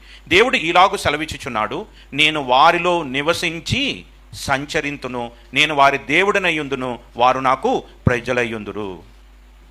ಇದರ ಸಂಬಂಧವಾಗಿ ದೇವರು, ನಾನು ಅವರಲ್ಲಿ ವಾಸಿಸುತ್ತಾ ತಿರುಗಾಡುವೆನು, ನಾನು ಅವರಿಗೆ ದೇವರಾಗಿರುವೆನು, ಅವರು ನನಗೆ ಪ್ರಜೆಯಾಗಿರುವರು. అంటే దేవుని యొక్క కోరిక ఏమిటండి? ದೇವರ ಕೋರಿಕೆ ಏನಂದು, నేను వారిలో నివసించెదను, ನಾನು ಅವರಲ್ಲಿ ನಿವಾಸ ಮಾಡುವೆನು, నేను వారి మధ్య దేవుడనై ఉందును, ನಾನು ಅವರಿಗೆ ದೇವರಾಗಿರುವೆನು, వారు నాకు ప్రజలై ಅವರು ఉందురు. ನನಗೆ ಪ್ರಜೆಯಾಗಿರುವರು. ఇది దేవుని యొక్క కోరిక. ಇದು ದೇವರ ಕೋರಿಕೆಯಾಗಿದೆ. దేవుడికి పరలోకం ఉన్నప్పటికీ, ದೇವರಿಗೆ ಪರಲೋಕ ಇದ್ದರೂ ಕೂಡ, పరలోకంలో దేవుని ఆరాధించే దేవదూతలు ఉన్నప్పటికీ, ಪರಲೋಕದಲ್ಲಿ ದೇವರನ್ನ ಆರಾಧನೆ ಮಾಡುವಂತ ದೇವದೂತರು ಇದ್ದರೂ ಕೂಡ, దేవుని మాటను గైకొనేటువంటి విధేయత చూపించే దేవదూతలు ఉన్నప్పటికీ, ದೇವರ ಮಾತನ್ನ ಕೈಕೊಂಡು ವಿಧೇಯತೆಯನ್ನು ತೋರಿಸುವಂತ ದೇವದೂತರು ಇದ್ದರೂ ಕೂಡ, దేవుడు ఎక్కడ నివసించాలనుకుంటున్నాడు? ಆದ್ರೆ ದೇವರು ಎಲ್ಲಿ ನಿವಾಸ ಮಾಡಬೇಕೆಂಬುದಾಗಿ మట్టితో చేయబడిన మానవుల మధ్య ఆయన నివాసం ಮಣ್ಣಿನಿಂದ ಮಾಡಲ್ಪಟ್ಟಂತ ಮಾನವರೊಟ್ಟಿಗೆ ಆತನ ನಿವಾಸ ಮಾಡಬೇಕೆಂಬುದಾಗಿ, ఆ మానవుడు పాడైపోయినప్పుడు, ಆ ಮಾನವರು ಅವರು ಕೆಟ್ಟು ಹೋಗಿರುವಾಗ, ఆ మానవుడు ಆ అపవిత్రుడైపోయినప్పుడు, ಮಾನವರು ಅಪವಿತ್ರರಾಗಿರುವಾಗ, దేవునికి దూరం అయిపోయినప్పుడు, ದೇವರಿಗೆ ದೂರವಾಗಿರುವಾಗ, దేవుడిచ్చిన పరిశుద్ధతను కోల్పోయినప్పుడు, ದೇವರು ಕೊಟ್ಟಿರುವಂತಹ ಪರಿಶುದ್ಧತೆಯನ್ನು ಕಳೆದುಕೊಂಡಾಗ, దేవుని స్వభావాన్ని అనగా దేవుని స్వరూపాన్ని, దేవుని పోలికను కోల్పోయినప్పటికీ, ದೇವರ ಸ್ವಭಾವನ ಹೋಲಿಕೆಯನ್ನು ಅವರು ಕಳೆದುಕೊಂಡಾಗ, ఆ యొక్క స్వభావాన్ని, ఆ యొక్క పరిశుద్ధతను తిరిగి తీసుకురావటానికి, ಆ ಸ್ವಭಾವನ ಆ ಪರಿಶುದ್ಧತೆಯನ್ನು ತಿರುಗಿ ಮತ್ತೆ ತರುವುದಕ್ಕಾಗಿ తన కుమారుడి యొక్క రక్తాన్ని చిందించాడు. ಆತನು ತನ್ನ ಮಗನ ರಕ್ತವನ್ನು ಸುರಿಸಿದನು. ఆ రక్తం ద్వారా కడిగాడు. ಆ రక్ತದ ಮೂಲಕವಾಗಿ ತೊಳೆದನು. మరలా మనల్ని ఆదామును సృజించినప్పుడు ఏదైనా తోటలో ఆదాము ఎలాగున్నాడో, ಯಾವ ರೀತಿಯಾಗಿ ಆದಾಮನ ಸೃಷ್ಟಿ ಮಾಡಿದ ರೀತಿಯಲ್ಲಿ ಯಾವ ರೀತಿಯಾಗಿ ಆತನು ಏದೇನ್ ತೋಟದಲ್ಲಿ ಇದ್ದನು, అదే రీతిగా దేవుని స్వరూపంలోనికి, స్వభావంలోనికి మనం తీసుకుని వచ్చి, ಅದೇ ರೀತಿಯಾಗಿ ನಮ್ಮನ್ನ ದೇವರ ಸ್ವರೂಪದೊಳಗೆ ಸ್ವಭಾವದೊಳಗೆ ತೆಗೆದುಕೊಂಡು ಬಂದು మన మధ్య ఆయన నివాసం చేయాలనుకుంటున్నాడు. ಆತನ ನಮ್ಮ ಮಧ್ಯದಲ್ಲಿ ನಿವಾಸ ಮಾಡಬೇಕೆಂಬುದಾಗಿ ಆತನು ಕೋರ್ತಾನೆ. కానీ దేవదూతలు పాపం చేస్తే ఏం చేశాడు చెప్పండి? ಆದ್ರೆ ದೇವದೂತರು ಪಾಪವನ್ನು ಮಾಡಿದ್ರೆ ಅವ್ರಿಗೆ ಏನ್ ಮಾಡಿದನು ಹೇಳಿ? పరలోకంలో ఉన్నటువంటి ఆ దేవదూతలు దేవుని మీద తిరుగుబాటు చేస్తే, ಪರಲೋಕದಲ್ಲಿರುವಂತ ದೇವದೂತರು ಆತನ ಮೇಲೆ ತಿರುಗಿ ಬಿದ್ದರೆ, వారి కోసం తన కుమారుని బలిచ్చాడా? ಅವರಿಗೋಸ್ಕರವಾಗಿ ತನ್ನ ಮಗನನ್ನ ಆತನ ಬಲಿ ಕೊಟ್ಟನ, తన కుమారుడి యొక్క రక్తాన్ని చిందించాడా? ತನ್ನ ಮಗನ ರಕ್ತವನ್ನ ಸುರಿಸಿದನ. మరొక మాట అనేటువంటిది లేదు అక్కడ. ಅಲ್ಲಿ ಮತ್ತೊಂದು ಮಾತಿಲ್ಲ. ఎవరైతే దేవుని మీద తిరుగుబాటు చేశారో, ಯಾರು ಆ ದೇವರಿಗೆ ವಿರುದ್ಧವಾಗಿ ಬಿದ್ದರೋ, ఆ దేవదూతలందరినీ కూడా బంధించి, ಆ ದೇವದೂತರೆಲ್ಲರನ್ನ ಕೂಡ ಆತನ ಬಂಧಿಸಿ, వారిని కట్టిక చీకటి గల బెలములోనికి దేవుడు ಅವ್ರನ್ನ ಕಾರ್ಗತ್ತಿನ ಕತ್ತಲೆ ಒಳಗೆ ಆತ ಹಾಕಿದನೆ ಎಂಬುದಾಗಿ అంటే ನೋಡ್ತೀವಿ. ఎవరిని ఎక్కువ ప్రేమిస్తున్నాడు? ಹಾಗಾದ್ರೆ ಯಾರನ್ನ ಹೆಚ್ಚಾಗಿ ಆತನ ಪ್ರೀತಿ ಮಾಡ್ತಾನೆ? తనకు మాటకు లోబడి తన సన్నిధిలో నమ్మకంగా ఉంటున్నటువంటి దేవదూతలన, తిరుగుబాటు చేస్తున్నటువంటి మానవులన, ಈ ತನ್ನ ಮಾತಿಗೆ ಒಳಗಾಗಿ ವಿಧೇಯತೆಯನ್ನ ತೋರಿಸ್ತಿರುವಂತಹ ದೇವದೂತರನ್ನ ಅಥವಾ ಆತನ ಮಾತಿಗೆ ವಿರುದ್ಧವಾಗಿರುವಂತಹ ಮನುಷ್ಯರನ್ನ మనం ఎన్నిసార్లు త్రొట్టిల్లిపోతున్నా, ನಾವು ಎಷ್ಟೋ ಸಾರಿ ನಾವು ಬಿದ್ದು ಹೋಗಿದ್ದೇವೆ. ఎన్నిసార్లు దేవునికి దూరం ನಾವು అయిపోతున్నా, ಎಷ್ಟೋ ಸಾರಿ ದೇವರಿಂದ ನಾವು ದೂರವಾಗಿದ್ದೇವೆ. మరలా ఆయన దగ్గరకు వచ్చి ಮತ್ತೆ ಆತನ ಬಳಿಗೆ ಬಂದು ప్రభువా నన్ను క్షమించమని ಕರ್ತನೇ అడిగినప్పుడు ನಾವು ನಮ್ಮನ್ನ ಕ್ಷಮಿಸಿ ಎಂಬುದಾಗಿ ಕೇಳಿದಾಗ మనల్ని ఆయన క్షమిస్తూ ಆತನ ನಮ್ಮನ್ನು ಕ್ಷಮಿಸುತ್ತಾ మన ಬಂದನು. పట్ల ఆయనకున్న ప్రేమ, ನಮಗಿರುವಂತ ಆತನ ಮೇಲೆ ಇರುವಂತ ಪ್ರೀತಿ, ఆయనకున్నటువంటి కోరిక ఆదామును సృజించిన కాలం నుంచి ఇప్పటి వరకు కూడా ఆయనకున్న కోరిక ఏమిటి అంటే ಆದಾಮನ ಸೃಷ್ಟಿ ಮಾಡಿದ ಇಲ್ಲಿಯವರೆಗೆ ನಮ್ಮ ಮೇಲೆ ಇರುವಂತಹ ಒಂದು ಕೋರಿಕೆ ಏನೆಂದರೆ మన మధ్య ఆయన నివాసం చేయాలి. ನಮ್ಮ ಮಧ್ಯದಲ್ಲಿ ನಿವಾಸ ಮಾಡಬೇಕೆಂಬುದಾಗಿ. దేవుడు మన మధ్య ఉంటే ದೇವರು ನಮ್ಮ ಮಧ್ಯದಲ್ಲಿ ಇರುವುದಾದರೆ మనల్ని దుష్టుడు ముట్టలేడు, ನಮ್ಮನ್ನ ದುಷ್ಟನು ಮುಟ್ಟುವುದಿಲ್ಲ, మనల్ని సాతాను ఏమీ కూడా చేయలేడు. ನಮ್ಮನ್ನ ಸೈತಾನನ ಏನು ಕೂಡ ಮಾಡ್ಲಿಕ್ಕೆ ಆಗುದಿಲ್ಲ. ఇది సాతానుకు బాగా తెలుసు కనుక ಇದು ಸೈತಾನನಿಗೆ ಚೆನ್ನಾಗಿ ಗೊತ್ತು. ఇశ్రాయేలీల మధ్య ఆయన నివాసం చెయ్యాలని అనుకుంటున్నాడు అనేటువంటి కోరికను దేవుడు వెల్లడిపరిచినప్పుడు, ಇಸ್ರಾಯೇಲರ ಮಧ್ಯದಲ್ಲಿ ನಿವಾಸ ಮಾಡಬೇಕೆಂಬುದಾಗಿ ತನ್ನ ಕೋರಿಕೆಯನ್ನು ಆತನ ತೋರ್ಪಡಿಸಿದಾಗ వెంటనే సాతాను ఏం చేసిందండి? ತಕ್ಷಣವೇ ಸೈತಾನನ ಏನು ಮಾಡಿದನು? వాళ్ళందరినీ ప్రేరేపించి ಅವರೆಲ್ಲರನ್ನ ಪ್ರೇರೇಪಿಸಿ వారందరి చేత ఒక దూడను చేసుకునేటట్లుగా చేసి ಅವರ ಮೂಲಕವಾಗಿ ಒಂದು ಬಸವನ್ನ ಮಾಡಿಕೊಂಡು దేవునికి కోపం ಅವರು పుట్టించేటట్లుగా, ದೇವರಿಗೆ ವಿರುದ್ಧವಾಗಿ ಕೋಪವನ್ನೇ ಎಬ್ಬಿಸಿದ್ರು. వారు అపవిత్రులు ఉన్నట్లుగా చేసింది. ಅವರು ಅಪವಿತ್ರರಾಗುವಂತೆ ಮಾಡಿದರು. ఆ రీతిగా అపవిత్రులు అయిపోవటం వల్ల జరిగింది ఏమిటి? ಆ ರೀತಿಯಾಗಿ ಅಪವಿತ್ರರಾಗುವುದರ ಮೂಲಕವಾಗಿ ನಡೆದಿದ್ದು ಏನು? దేవుడు వారి మధ్య నివసించడానికి ఆయన ఇష్టపడలేదు. ಆ ದೇವರು ಅವರ ಮಧ್ಯದಲ್ಲಿ ನಿವಾಸ ಮಾಡ್ಲಿಕ್ಕೆ ಇಷ್ಟಪಡಲಿಲ್ಲ. నిర్గమాకాండము ವಿಮೋಚನ ಕಾಂಡ 33వ అధ్యాయము 33ನೇ ಅಧ್ಯಾಯದಲ್ಲಿ 3వ వచనాన్ని మనం చూసినట్లయితే, 33ನೇ ವಚನ ನೋಡುವುದಾದ್ರೆ 3ನೇ వచನ ನೋಡುವುದಾದ್ರೆ, మీరు లోబడనొల్లని ప్రజలు కనుక నేను మీతో కూడా రాను, త్రోవలో మిమ్మల్ని సంహరించదనేమో అని మోషేతో అనెను. ಅದು ಆಲೋಚನೆ ಅರಿಯುವ ದೇಶವು ಆದರೆ ನಾನೇ ನಿಮ್ಮ ಸಂಗಡ ಬರುವುದಿಲ್ಲ, ನೀವು ನನ್ನ ಆಜ್ಞೆಗೆ ಬೊಗ್ಗದವರಾದ್ದರಿಂದ ನಾನು ದಾರಿಯಲ್ಲಿ ನಿಮ್ಮನ್ನು ಸಂಹರಿಸೇನು. 5వ వచనంలో చూసినట్లయితే, 5ನೇ ವಚನದಲ್ಲಿ ಕೂಡ ನೋಡುವಾಗ, కాగా యెహోవా మోషేతో ఇట్లనెను, నీవు ఇశ్రాయేలుతో మీరు లోబడనొల్లని ప్రజలు ఒక్క క్షణము మాత్రము నేను మీ నడుమకు వచ్చి తినా మిమ్మును నిర్మూలము చేసేదను. ಯೆಹೋವನು ಮೋಶೆಗೆ ಹೀಗೆಂದನು, ನೀನು ಇಸ್ರಾಯೇಲರಿಗೆ ಹೇಳಬೇಕಾದದ್ದೇನೆಂದರೆ, ನೀವು ನನ್ನ ಆಜ್ಞೆಗಳಿಗೆ ಬೊಗ್ಗದವರೇ, ನಾನು ಒಂದು ಕ್ಷಣ ಮಾತ್ರ ನಿಮ್ಮ ಮಧ್ಯದಲ್ಲಿ ಬರುವುದಾದರೆ ನೀವು ನಿರ್ಮೂಲವಾಗಿ ಹೋದಿರಿ. దేవుడు ఎవరి మధ్య నివాసం చేయాలనుకుంటాడు అంటే, ದೇವರು ಯಾರ ಮಧ್ಯದಲ್ಲಿ ನಿವಾಸ ಮಾಡಬೇಕೆಂಬುದಾಗಿ ಕೋರ್ತಾ ಇದ್ದಾನೆಂದರೆ పరిశుద్ధుల మధ్య. ಪರಿಶುದ್ಧರ ಮಧ್ಯದಲ್ಲಿ. ఆయన మన మధ్య నివాసం చేయాలి అంటే మనము పరిశుద్ధులమై ఉన్నప్పుడు ఆయన మన మధ్య నివాసం చేస్తాడు. ನಮ್ಮ ಮಧ್ಯದಲ್ಲಿ ನಿವಾಸ ಮಾಡಬೇಕೆಂದ್ರೆ ನಾವು ಪರಿಶುದ್ಧರಾಗಿರಬೇಕು. దేవుడు మన మధ్య ఉంటే దుష్టుడు మనల్ని ముట్టలేడు. ದೇವರು ನಮ್ಮ ಮಧ್ಯದಲ್ಲಿ ಇರುವುದಾದರೆ ದುಷ್ಟನು ನಮ್ಮನ್ನ ಮುಟ್ಟುವುದಿಲ್ಲ. ఈ విషయం సాతానుకు తెలుసు కనుక ಈ ವಿಷಯ ಸೈತಾನನಿಗೆ ಗೊತ್ತು. దేవుడు వారి మధ్యలోకి రాకుండా, ಆ ದೇವರು ಅವರ ಮಧ್ಯದೊಳಗೆ ಬಾರದಂತೆ వారిని అపవిత్రపరచడానికి సాతాను చేసిన తంత్రం ఇది.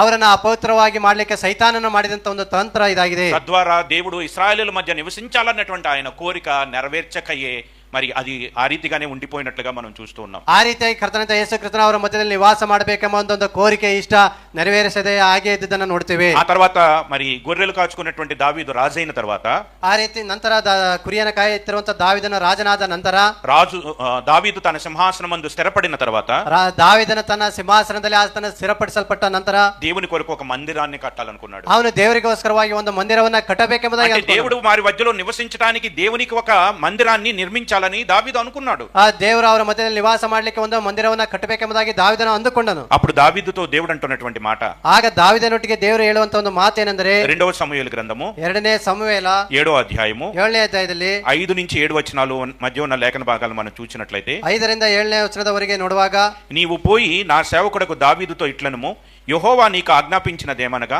నాకు నివాసముగా ఒక మందిరమును కట్టింతువా? ఐగుప్తులో నుండి నేను ఇశ్రాయేలు రప్పించిన నాటి నుండి నేటి వరకు మందిరములో నివసింపక డేరాల్లోనూ గుడారాల్లోనూ నివసించుచూ వచ్చితిని. ఇశ్రాయేలుతో కూడా నేను సంచరించిన కాలమంతయు నా జనులను పోషించుడని నేను ఆజ్ఞాపించిన ఇశ్రాయేలు గోత్రంలో ఎవరితోనైనను దేవదారుమయమైన మందిరం ఒకటి మీరు నాకు కట్టింపకపోతిరే అని నేను ఎప్పుడైనను అనియుంటినా? ಹೋಗಿ ನನ್ನ ಸೇವಕನಾದ ದಾವಿದನಿಗೆ, ನೀನು ನನಗೋಸ್ಕರ ಮನೆಯನ್ನು ಕಟ್ಟಬೇಕು. ನಾನು ಇಸ್ರಾಯೇಲರನ್ನು ಐಗುಪ್ತ ದೇಶದಿಂದ ಬರಮಾಡಿದಂದಿನಿಂದ ಇಂದಿನವರೆಗೂ ಮನೆಯಲ್ಲಿ ವಾಸ ಮಾಡಲಿಲ್ಲ, ಗುಡಾರದಲ್ಲಿ ವಾಸಿಸುತ್ತಾ ಅವರೊಡನೆ ಸಂಚರಿಸಿದನು. ನಾನು ಇಸ್ರಾಯೇಲರ ಮಧ್ಯದಲ್ಲಿ ಸಂಚರಿಸುತ್ತಿದ್ದಾಗ ನನ್ನ ಜನರಾದ ಇಸ್ರಾಯೇಲ್ನ ಪಾಲಿಸುವುದಕ್ಕೋಸ್ಕರ ನನ್ನಿಂದ ನೇಮಿಸಲ್ಪಟ್ಟ ಯಾವ ಕುಲದವರನ್ನಾದರೂ ನೀವು ನನಗೋಸ್ಕರ ದೇವದಾರು ಮರದ ಮನೆಯನ್ನೇಕೆ ಕಟ್ಟಲಿಲ್ಲವೆಂದು ಕೇಳಿದೆನೋ ಎಂಬುದಾಗಿ ಯೆಹೋವನು ಅನ್ನುತ್ತಾನೆ. ఎప్పుడైనా నేను నా కొరకు మందిరం కట్టమని నేను అడిగానా?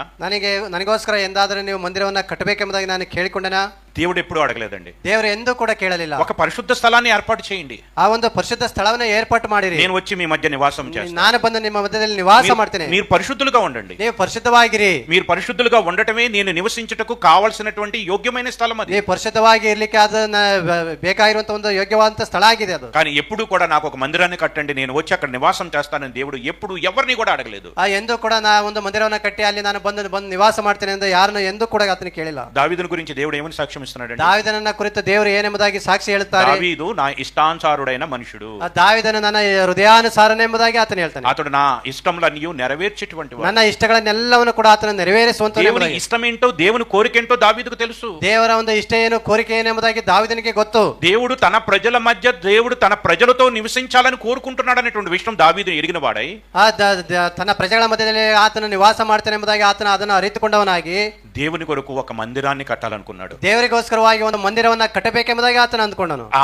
దావీదు యొక్క కోరిక, దావీదు మరి దేవుని గురించి ఆలోచించినటువంటి ఆ యొక్క మరి కోరిక దేవునికి ఎంతో ఇష్టంగా అనిపించింది. ఈ ದೇವರ ಬಗ್ಗೆ ಆಲೋಚಿಸಿದಂತ ಒಂದು ಕೋರಿಕೆ ಆತನಿಗೆ ಅದು ಎಷ್ಟೋ ಇಷ್ಟವಾಗಿತ್ತು. ఆ రీతిగా మరి దావీదు యొక్క కుమారుడైన సొలొమోను చేత దేవుడు తన యొక్క మందిరాన్ని కట్టించుకుంటాన్ని మనం చూస్తూ ఉన్నాం. ಆ ರೀತಿಯಾಗಿ ದೇವರ ದಾವಿದನ ಮಗನಂತ ಸೊಲೊಮೋನನ ಮೂಲಕವಾಗಿ ಮಂದಿರವನ್ನ ಕಟ್ಟಿಸಿಕೊಳ್ಳುವುದನ್ನು ನೋಡ್ತೇವೆ. ఆ రీతిగా మందిరము కట్టబడిన తర్వాత, ಆ ರೀತಿಯಾಗಿ ಮಂದಿರ ಕಟ್ಟಲ್ಪಟ್ಟ ನಂತರ ఆ మందిరము ద్వారా దేవుడు వారి మధ్య నివాసం చేస్తూ వచ్చాడు. ಆ ಮಂದಿರದಲ್ಲಿ ದೇವರು ನಿವಾಸ ಮಾಡ್ತಾ ಬಂದನು. ఆ మందిరము మీద దేవుడు తన కనుదృష్టిని ఉంచాడు. ಆ ಮಂದಿರದ ಮೇಲೆ ಆತನು ತನ್ನ ಕಣ್ಣು ದೃಷ್ಟಿಯನ್ನು తన ಇಡಿಸಿದನು. మనసును అక్కడ ఉంచాడు. ತನ್ನ ಮನಸ್ಸನ್ನ ಅಲ್ಲೇ ಇರಿಸಿದನು. ఆ యొక్క ఇశ్రాయేలు దేశంలో ఎవరికి ఏ సమస్య వచ్చినా ఆ మందిరము దగ్గరకు వచ్చి వాళ్ళు ప్రార్థించినట్లయితే ఆ సమస్యకు పరిష్కారము దొరకనటువంటిదంటే ఏది కూడా లేదు. ಆ ಒಂದು ದೇಶದಲ್ಲಿ ಇಸ್ರಾಯೇಲ್ ಯಾವುದರ ಸಮಸ್ಯೆ ಬಂದಾಗ ಆ ಮಂದಿರದ ಬಳಿಗೆ ಬಂದು ಅವರು ಪ್ರಾರ್ಥನೆ ಮಾಡಿದಾಗ ಸಮಸ್ಯೆಗೆ ಪರಿಹಾರ ಸಿಕ್ಕಿದ್ದನ್ನ ಅಲ್ಲಿ ನೋಡ್ತೇವೆ. ఆ మందిరము ద్వారా దేవుడు వారి మధ్య నివసిస్తూ ಆ ಮಂದಿರದ ಮೂಲಕವಾಗಿ ದೇವರು ಅಲ್ಲಿ ನಿವಾಸ ಮಾಡುತ್ತಾ వారి యొక్క కన్నీరును తుడుస్తూ ಅವರ ಕಣ್ಣೀರುಗಳನ್ನ ಒರೆಸುತ್ತಾ వారి రోగములను ಅವರ స్వస్థపరుస్తూ ರೋಗಗಳನ್ನ ಸ್ವಸ್ಥ ಮಾಡುತ್ತಾ వారి యొక్క శత్రువుల నుంచి విడిపించి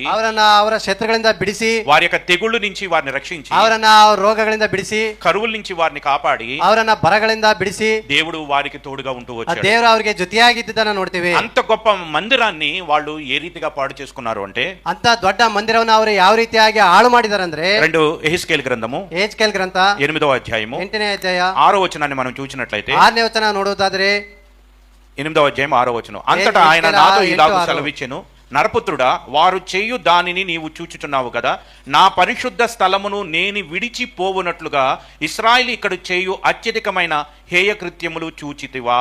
ಆಗ ಆತನ ನನಗೆ ನರಪುತ್ರನೇ, ಇವರು ಮಾಡುವುದನ್ನು ನೋಡಿದೆಯಾ? ಇಸ್ರಾಯೇಲ್ ವಂಶದವರು ಇಲ್ಲಿ ನಡೆಸುವ ಅಧಿಕಾರ ದುರಾಚಾರಗಳನ್ನು ಖಂಡಿಯಾ? ಇದರಿಂದ ನನ್ನ ಪವಿತ್ರಾಲಯವನ್ನು ಬಿಟ್ಟು ದೂರ ಹೋಗಬೇಕಾಯಿತು. ఏం చేశారంటే, దేవుడు తన పరిశుద్ధ స్థలమును విడిచి వెళ్ళిపోవునట్లుగా ಆ ದೇವರು ತನ್ನ ಪವಿತ್ರಾಲಯವನ್ನ ಬಿಟ್ಟು ಹೋಗುವಂತೆ ఇశ్రాయేలు చేసినటువంటి హేయ కృత్యములను దేవుడు ఇక్కడ మనకు చూపిస్తున్నాడు. ಇಸ್ರಾಯೇಲರು ಇಲ್ಲಿ ಮಾಡಿದಂತ ಹೇಯ ಕೃತ್ಯಗಳನ್ನ ದೇವರು ಇಲ್ಲಿ ತೋರಿಸ್ತಾ ಇದ್ದಾರೆ. 10వ వచనంలో చూసినట్లయితే, 10ನೇ ವಚನದಲ್ಲಿ ನೋಡುವುದಾದರೆ, నేను లోపలికి పోయి చూచితిని, అప్పుడు ప్రాకిడి సకల జంతువుల ఆకారములను హేయమైన మృగముల ఆకారములను అనగా ఇశ్రాయేలీల దేవతల విగ్రహములన్నీ గోడ మీద చుట్టూను వ్రాయబడినట్లు కనబడెను. ನಾನು ಒಕ್ಕು ನೋಡಿದೆನು, ಆಕಟ ಎಲ್ಲಾ ಜಾತಿಯ ಕ್ರಿಮಿ ಕೀಟಗಳು, ಅಸಹ್ಯ ಮೃಗಗಳು, ಇಸ್ರಾಯೇಲ್ ವಂಶದವರು ಪೂಜಿಸುವ ಸಕಲ ಮೂರ್ತಿಗಳು ಸುತ್ತಲೂ ಗೋಡೆಯಲ್ಲಿ ಚಿತ್ರಿಸಲ್ಪಟ್ಟಿದ್ದವು. గోడ మీద ఏమేమి రాసి ఉన్నాయి అంటే, ಗೋಡೆಯ ಮೇಲೆ ಏನೇನು ಅಲ್ಲಿ ಬರೆಯಲ್ಪಟ್ಟಿದ್ದವು. ఏ గోడల మీద? ಯಾವ ಒಂದು ಗೋಡೆಗಳ ಮೇಲೆ? మందిరపు గోడల మీద. ಮಂದಿರದ ಗೋಡೆಗಳ ಮೇಲೆ. సొలొమోను కట్టించి దేవునికి ప్రతిష్ఠించినటువంటి మందిరం మీద. ಸೊಲೊಮೋನ ಕಟ್ಟಿಸಿ ಅದನ್ನ ಪ್ರತಿಷ್ಠೆ ಮಾಡಿದಂತ ಒಂದು ಆ ಮಂದಿರದ ಗೋಡೆಯ ಮೇಲೆ. ఏ మందిరం మీద దేవుడు తన కనుదృష్టి ఉంటదన్నాడు? ಯಾವ ಮಂದಿರದ ಮೇಲೆ ತನ್ನ ಕಣ್ಣುದೃಷ್ಟಿ ಇರ್ತದೆ ಎಂಬುದಾಗಿ ಆತನು ಹೇಳಿದನು. ఏ మందిరం మీద తన మనసు ఉంటదని దేవుడు మరి వాగ్దానం చేశాడు? ಯಾವ ಮಂದಿರದ ಮೇಲೆ ತನ್ನ ಮನಸ್ಸು ಇರ್ತದೆ ಎಂಬುದಾಗಿ ಆತನು ವಾಗ್ದಾನ ಮಾಡಿದನು. ఆ మందిరములో, ఆ మందిరದಲ್ಲಿ అసహ్యకరమైనటువంటి ఆ యొక్క మరి జంతువుల యొక్క ఆకారాలను, మృగముల యొక్క ఆకారములను గోడల మీద వారు చిత్రించడం, ಅಲ್ಲಿ ಎಲ್ಲಾ ಜಾತಿಯ ಕ್ರಿಮಿಕೀಟಗಳ ಅಸಹ್ಯ ಮೃಗಗಳ ಒಂದು ಚಿತ್ರಗಳು ಆ ಗೋಡೆಗಳ ಮೇಲೆ ಚಿತ್ರಿಸಲ್ಪಟ್ಟಿದ್ದನ್ನು అంత ನೋಡ್ತೇವೆ. మాత్రమే కాకుండా ಅಷ್ಟು ಮಾತ್ರವಲ್ಲದೆ 11వ వచనంలో, 11 మరియు ఒక్కొక్కడు తన చేతితో దోపాతి పట్టుకుని ఇశ్రాయేల్ పెద్దలు 70 మందియు వారి మధ్యను షాపాను కుమారుడైన యజన్యాయు ఆయా కారములను ఆ ప్రాకారములకు ఎదురుగా నిలిచి ఉండగా చిక్కని మేఘము వలె ధూపవాసన ఎక్కుచుండెను. ಇಸ್ರಾಯೇಲ್ ವಂಶದ 70 ಮಂದಿ ಹಿರಿಯರು, ಅವರ ಮಧ್ಯದಲ್ಲಿ ಶಾಪಾನನ ಮಗನಾದ ಯಜಾನ್ಯನು ತಮ್ಮ ತಮ್ಮ ಕೈಗಳಲ್ಲಿ ಧೂಪರಾತಿಗಳನ್ನು ಹಿಡಿದುಕೊಂಡು ಆ ಚಿತ್ರಗಳ ಮುಂದೆ ನಿಂತಿದ್ದರು. ఎవరికి ధూపం వేస్తారు? ಧೂಪದ ಸುವಾಸನೆ ಧೂಮವು ಮೇಘವಾಗಿ ಏರುತ್ತಾ ಇತ್ತು. మేఘము వలె ధూపము లెగుస్తుంది అంట. ಅಲ್ಲಿ ಮೇಘದ ಉಪಾಧಿಯಲ್ಲಿ ಧೂಪ ಹೇಳುವುದನ್ನು ನೋಡ್ತೇವೆ. ఎవరికి వేస్తున్నారు? ಯಾರು ಮಾಡ್ತಾ ಇದ್ದಾರೆ ಆ ಕಾರ್ಯಗಳನ್ನ? ఆ యొక్క అన్య దేవతలకు. ಆ ಅನ್ಯ ದೇವತೆಗಳಿಗೆ ಯಾರು ಮಾಡ್ತಾ ಇದ್ದಾರೆ? దేవుడు ఏది చేయవద్దన్నాడో అదే చేస్తూ వచ్చాడు. ದೇವರು ಯಾವ್ದನ್ನ ಮಾಡಬೇಡಿರಿ ಎಂಬುದಾಗಿ ಹೇಳಿದ ಅದನ್ನೇ ಮಾಡ್ತಾ ఇంకా కిందకి వెళ్ళినట్లయితే కొంతమంది తమ వీపులను దేవాలయం తట్టు తిప్పి సూర్యుని వైపు తిరిగి సూర్యునికి నమస్కారం చేస్తున్నారంట. ಇನ್ನು ಮುಂದೆ ಹೋಗಿ ನೋಡುವುದಾದ್ರೆ ತಮ್ಮ ಬೆನ್ನನ್ನ ದೇವರ ಮಂದಿರಕ್ಕೆ ಅವರು ತೋರಿಸಿದವರಾಗಿ ಸೂರ್ಯನಿಗೆ ಅವರು ನಮಸ್ಕಾರ ಮಾಡ್ತಾರೆ. కొంతమంది స్త్రీలు కూర్చుని తమ దేవత నిమిత్తం ఏడుస్తూ ఉన్నారంట. ಕೆಲವು ಸ್ತ್ರೀಯರು ತಮ್ಮ ದೇವತೆಗಳಿಗೋಸ್ಕರವಾಗಿ ಅಲ್ಲಿ ಅಳುತ್ತಾ ಇದ್ದಾರೆ ಎಂಬುದಾಗಿ ನೋಡ್ತೇವೆ. ఈ అసహ్యకరమైన కార్యాలన్నీ కూడా ఎక్కడ జరుగుతున్నాయి? ಈ ಅಸಹ್ಯ ಕಾರ್ಯಗಳು ಎಲ್ಲವೂ ಕೂಡ ಅವು ಎಲ್ಲಿ ನಡೀತಾ ಇದ್ದಾವೆ? దేవుడు నివసించాలనుకున్న పరిశుద్ధ స్థలములో, ದೇವರು ನಿವಾಸ ಮಾಡಬೇಕೆಂಬಂತ ಪರಿಶುದ್ಧ ಸ್ಥಳದಲ್ಲಿ ಇವು ನಡೀತಾ దేవుని ಇದ್ದಾವೆ. మందిరములో జరుగుతుంది. ದೇವರ ಮಂದಿರದಲ್ಲಿ ಇವು ನಡೀತಾ ఈ ಇದ್ದಾವೆ. అసహ్యకరములను చూచినటువంటి దేవుడు ಈ ಅಸಹ್ಯ ಕಾರ್ಯಗಳನ್ನ ನೋಡಿದಂತ ದೇವರು ఆ మందిరమును విడిచి వెళ్ళిపోయాడు. ಆ ಮಂದಿರವನ್ನ ಆತನು ಬಿಟ್ಟು ಹೋದನು. ఆ మందిరమును విడిచిన తర్వాత ಆ ಮಂದಿರವನ್ನ ಆತನು ಬಿಟ್ಟು ಹೋದ ನಂತರ ఆ యొక్క దేవాలయం అన్యుల చేతకు అప్పగింపబడి ಆ ಒಂದು ದೇವಾಲಯ ಅನ್ಯರ ಕೈಗೆ ಅದು ಒಪ್ಪಿಸಲ್ಪಟ್ಟು నెబుకద్నెజరు చేత ನೆಬೂಕದ್ನೆಚ್ಚರನ ಕೈಯಿಂದ అది కూలగొట్టబడి అగ్నితో ಅದು కాల్చివేయబడింది. ಸಂಹರಿಸಲ್ಪಟ್ಟ ಬೆಂಕಿಯಿಂದ ಸುಡಲ್ಪಟ್ಟಿದ್ದನ್ನ ನೋಡ್ತೇವೆ. ఇక దేవుడు ఈ ఈ యొక్క జరిగినటువంటి సంఘటనలన్నిటి తర్వాత దేవుడు అంటున్నటువంటి ఒక మాట, ಈ ಎಲ್ಲಾ ಘಟನೆಗಳ ನಡೆದ ನಂತರ ದೇವರು ಹೇಳುವಂತ ಒಂದು ಮಾತೇನೆಂದರೆ, అపోస్తుల కార్యములు ಅಪೊಸ್ತಲರ ಕೃತ್ಯಗಳು 17వ అధ్యాయము 17ನೇ ಅಧ್ಯಾಯ 24వ వచనాన్ని మనం చూసినట్లయితే, 24ನೇ ವಚನ ನಾವು ನೋಡುವುದಾದರೆ, జగత్తును అందలి సమస్తమును నిర్మించిన దేవుడు తానే ఆకాశమునకు భూమికిని ప్రభువయ్యునందున హస్తకృతమైన ఆలయములలో నివసింపడు. ಜಗತ್ತನ್ನು ಅದರಲ್ಲಿರುವ ಎಲ್ಲಾ ವಸ್ತುಗಳನ್ನು ಉಂಟು ಮಾಡಿದ ದೇವರು ಭೂಮಿ ಆಕಾಶಗಳ ಒಡೆಯನಾಗಿರುವುದರಿಂದ ಆತನ ಕೈಯಿಂದ ಕಟ್ಟಿರುವ ಗುಡಿಗಳಲ್ಲಿ ವಾಸ ಮಾಡುವವನಲ್ಲ. ఎక్కడ నివసించాడంటండి? ಆತನ ಎಲ್ಲಿ ನಿವಾಸ ಮಾಡ್ತಾ ಇದ್ದಾನಂತೆ? హస్తకృతమైన ఆలయాలలో ఉండడు. ಹಸ್ತಕೃತವಾದಂತ ಆಲಯಗಳಲ್ಲಿ ಆತನ ನಿವಾಸ ಮಾಡುವುದಿಲ್ಲ. మరి ఏ ఆలయంలో ఉంటాడు? ಹಾಗಾದ್ರೆ ಯಾವ ಆಲಯದಲ್ಲಿ ಆತನ ನಿವಾಸ ಮಾಡ್ತಾನೆ? రండి, పేతురు రాసిన మొదటి పత్రిక ಪೇತ್ರನು ಬರೆದಂತ ಮೊದಲನೇ ಪತ್ರಿಕೆ 2వ అధ్యాయము 2ನೇ ಅಧ್ಯಾಯ 5వ వచనాన్ని మనం చూసినట్లయితే, 5ನೇ ವಚನ ನಾವು ನೋಡುವುದಾದ್ರೆ, యేసుక్రీస్తు ద్వారా దేవునికి అనుకూలములకు ఆత్మ సంబంధమైన బలులర్పించుటకు పరిశుద్ధ యాజకులుగా ఉండినట్లు మీరును సజీవమైన రాళ్ల వలె ఉండి ఆత్మ సంబంధమైన మందిరముగా కట్టబడుచున్నారు. ನೀವು ಸಹ ಜೀವವುಳ್ಳ ಕಲ್ಲುಗಳಾಗಿದ್ದು ಆತ್ಮ ಸಂಬಂಧವಾದ ಮಂದಿರವಾಗಲಿಕ್ಕೆ ಕಟ್ಟಲ್ಪಡ್ತಾ ಇದ್ದೀರಿ ಮತ್ತು ಯೇಸು ಕ್ರಿಸ್ತನ ಮೂಲಕ ದೇವರಿಗೆ ಸಮರ್ಪಕವಾದ ಆತ್ಮೀಯ ಯಜ್ಞಗಳನ್ನ ಸಮರ್ಪಿಸುವುದಕ್ಕೆ ಪವಿತ್ರ ಯಾಜಕ ವರ್ಗದವರಾಗಿದ್ದೀರಿ. ఇప్పుడు ఎక్కడ నివసించాలనుకుంటున్నాడు దేవుడు? ಈಗ ಎಲ್ಲಿ ನಿವಾಸ ಮಾಡಬೇಕೆಂಬುದಾಗಿ ಆತನ ಅಂದುಕೊಳ್ತಾ ಇದ್ದಾನೆ? ఆత్మ సంబంధమైన మందిరం. ಆತ್ಮ ಸಂಬಂಧವಾಗಿರುವಂತಹ ಮಂದಿರದಲ್ಲಿ. ఈ ఆత్మ సంబంధమైన మందిరాన్ని దేనితో నిర్మించాలి? ಈ ಆತ್ಮ ಸಂಬಂಧವಾದಂತಹ ಮಂದಿರವನ್ನ ಯಾವುದರ ಮೂಲಕವಾಗಿ ಆತನು ಸೃಷ್ಟಿ ಮಾಡಿದ್ದಾನೆ? ఇటుకలతో సిమెంటుతో కాదు, ಇಟಿಗೆ ಸಿಮೆಂಟ್ಗಳಿಂದ ಅಲ್ಲ, నిర్జీవమైనటువంటి రాళ్లతో కాదు, ಈ ಜೀವವುಳ್ಳಂತ ಕಲ್ಲುಗಳ ಮೂಲಕ ಅಲ್ಲ, సజీవమైనటువంటి రాళ్ళు. ಸಜೀವವುಳ್ಳಂತ ಕಲ್ಲುಗಳ ಮೂಲಕ. ఎవరా సజీవమైనటువంటి ಆ రాళ్ళు? ಸಜೀವವುಳ್ಳಂತ ಕಲ್ಲುಗಳು ಯಾರು? క్రీస్తు యేసు ముఖ్యమైనటువంటి రాయి. ಕ್ರಿಸ್ತ ಯೇಸುನಾತನು ಮುಖ್ಯವಂತ ಮೂಳೆಗಲ್ಲು. ఆయన అమూల్యమైనటువంటి రాయి. ಆತನ ಅಮೂಲ್ಯವಂತ ಮೂಳೆಗಲ್ಲು. ఆయన పునాది రాయి. ಆತನ ಬುನಾದಿಯ ಒಂದು ಕಲ್ಲು. మనము ನಾವು క్రీస్తు రక్తమందు కడగబడినటువంటి మనము, ಕ್ರಿಸ್ತನ ರಕ್ತದ ಮೂಲಕವಾಗಿ ತೊಳೆಯಲ್ಪಟ್ಟಂತ ನಾವುಗಳು, మారు మనసు పొంది పాప క్షమాపణ నిమిత్తము బాప్తిసం పొంది ప్రభు బలలో చేయవేయటానికి ఆయన చుట్టూ చేరి ఉన్నటువంటి మనము, ಮಾನಸಾಂತರ ಒಂದು ಆತ ರಕ್ತದಿಂದ ತೊಳೆಯಲ್ಪಟ್ಟ ದೀಕ್ಷಾಸ್ಥಾನ ಒಂದೇ ಆತನ ಸುತ್ತಲೂ ಮೇಜಲ್ಲಿ ಕೈ ಹಾಕುವಂತ ನಾವುಗಳು, మనము సజీవమైనటువంటి రాళ్ళని దేవుడు మన గురించి చెప్తున్నాడు. ನಮ್ಮನ್ನ ಕುರಿತು ಆತನ ಸಜೀವವುಳ್ಳಂತ ಕಲ್ಲುಗಳು ಎಂಬುದಾಗಿ ಆತನ ఈ ಹೇಳ್ತಾನೆ. సజీవమైనటువంటి రాళ్లతో కట్టబడిన మందిరములో, ఆత్మ సంబంధమైన మందిరములో ఆయన ఉండటానికి ಈ ఇష్టపడుతున్నాడు. ರೀತಿಯಾಗಿ ಸಜೀವವುಳ್ಳ ಕಲ್ಲುಗಳಂತ ಆತ್ಮ ಸಂಬಂಧ ಮಂದಿರದಲ್ಲಿ ಆತನ ನಿವಾಸ ಮಾಡಬೇಕೆಂಬುದಾಗಿ ಆತನ ಇಷ್ಟಪಡ್ತಾನೆ. ఎఫెసీయులకు రాసిన పత్రిక ಎಫೆಸದ ಬರೆದ ಪತ್ರಿಕೆ 2వ అధ్యాయము 2ನೇ ಅಧ್ಯಾಯದಲ್ಲಿ 20వ వచనం నుంచి మనం చూసినట్లయితే, 21ನೇ ವಚನದಿಂದ ನೋಡುವುದಾದರೆ, క్రీస్తు యేసే ముఖ్యమైన మూలరాయి అయి ఉండగా అపోస్తులను ప్రవక్తలు వేసిన పునాది మీద మీరు కట్టబడి ఉన్నారు.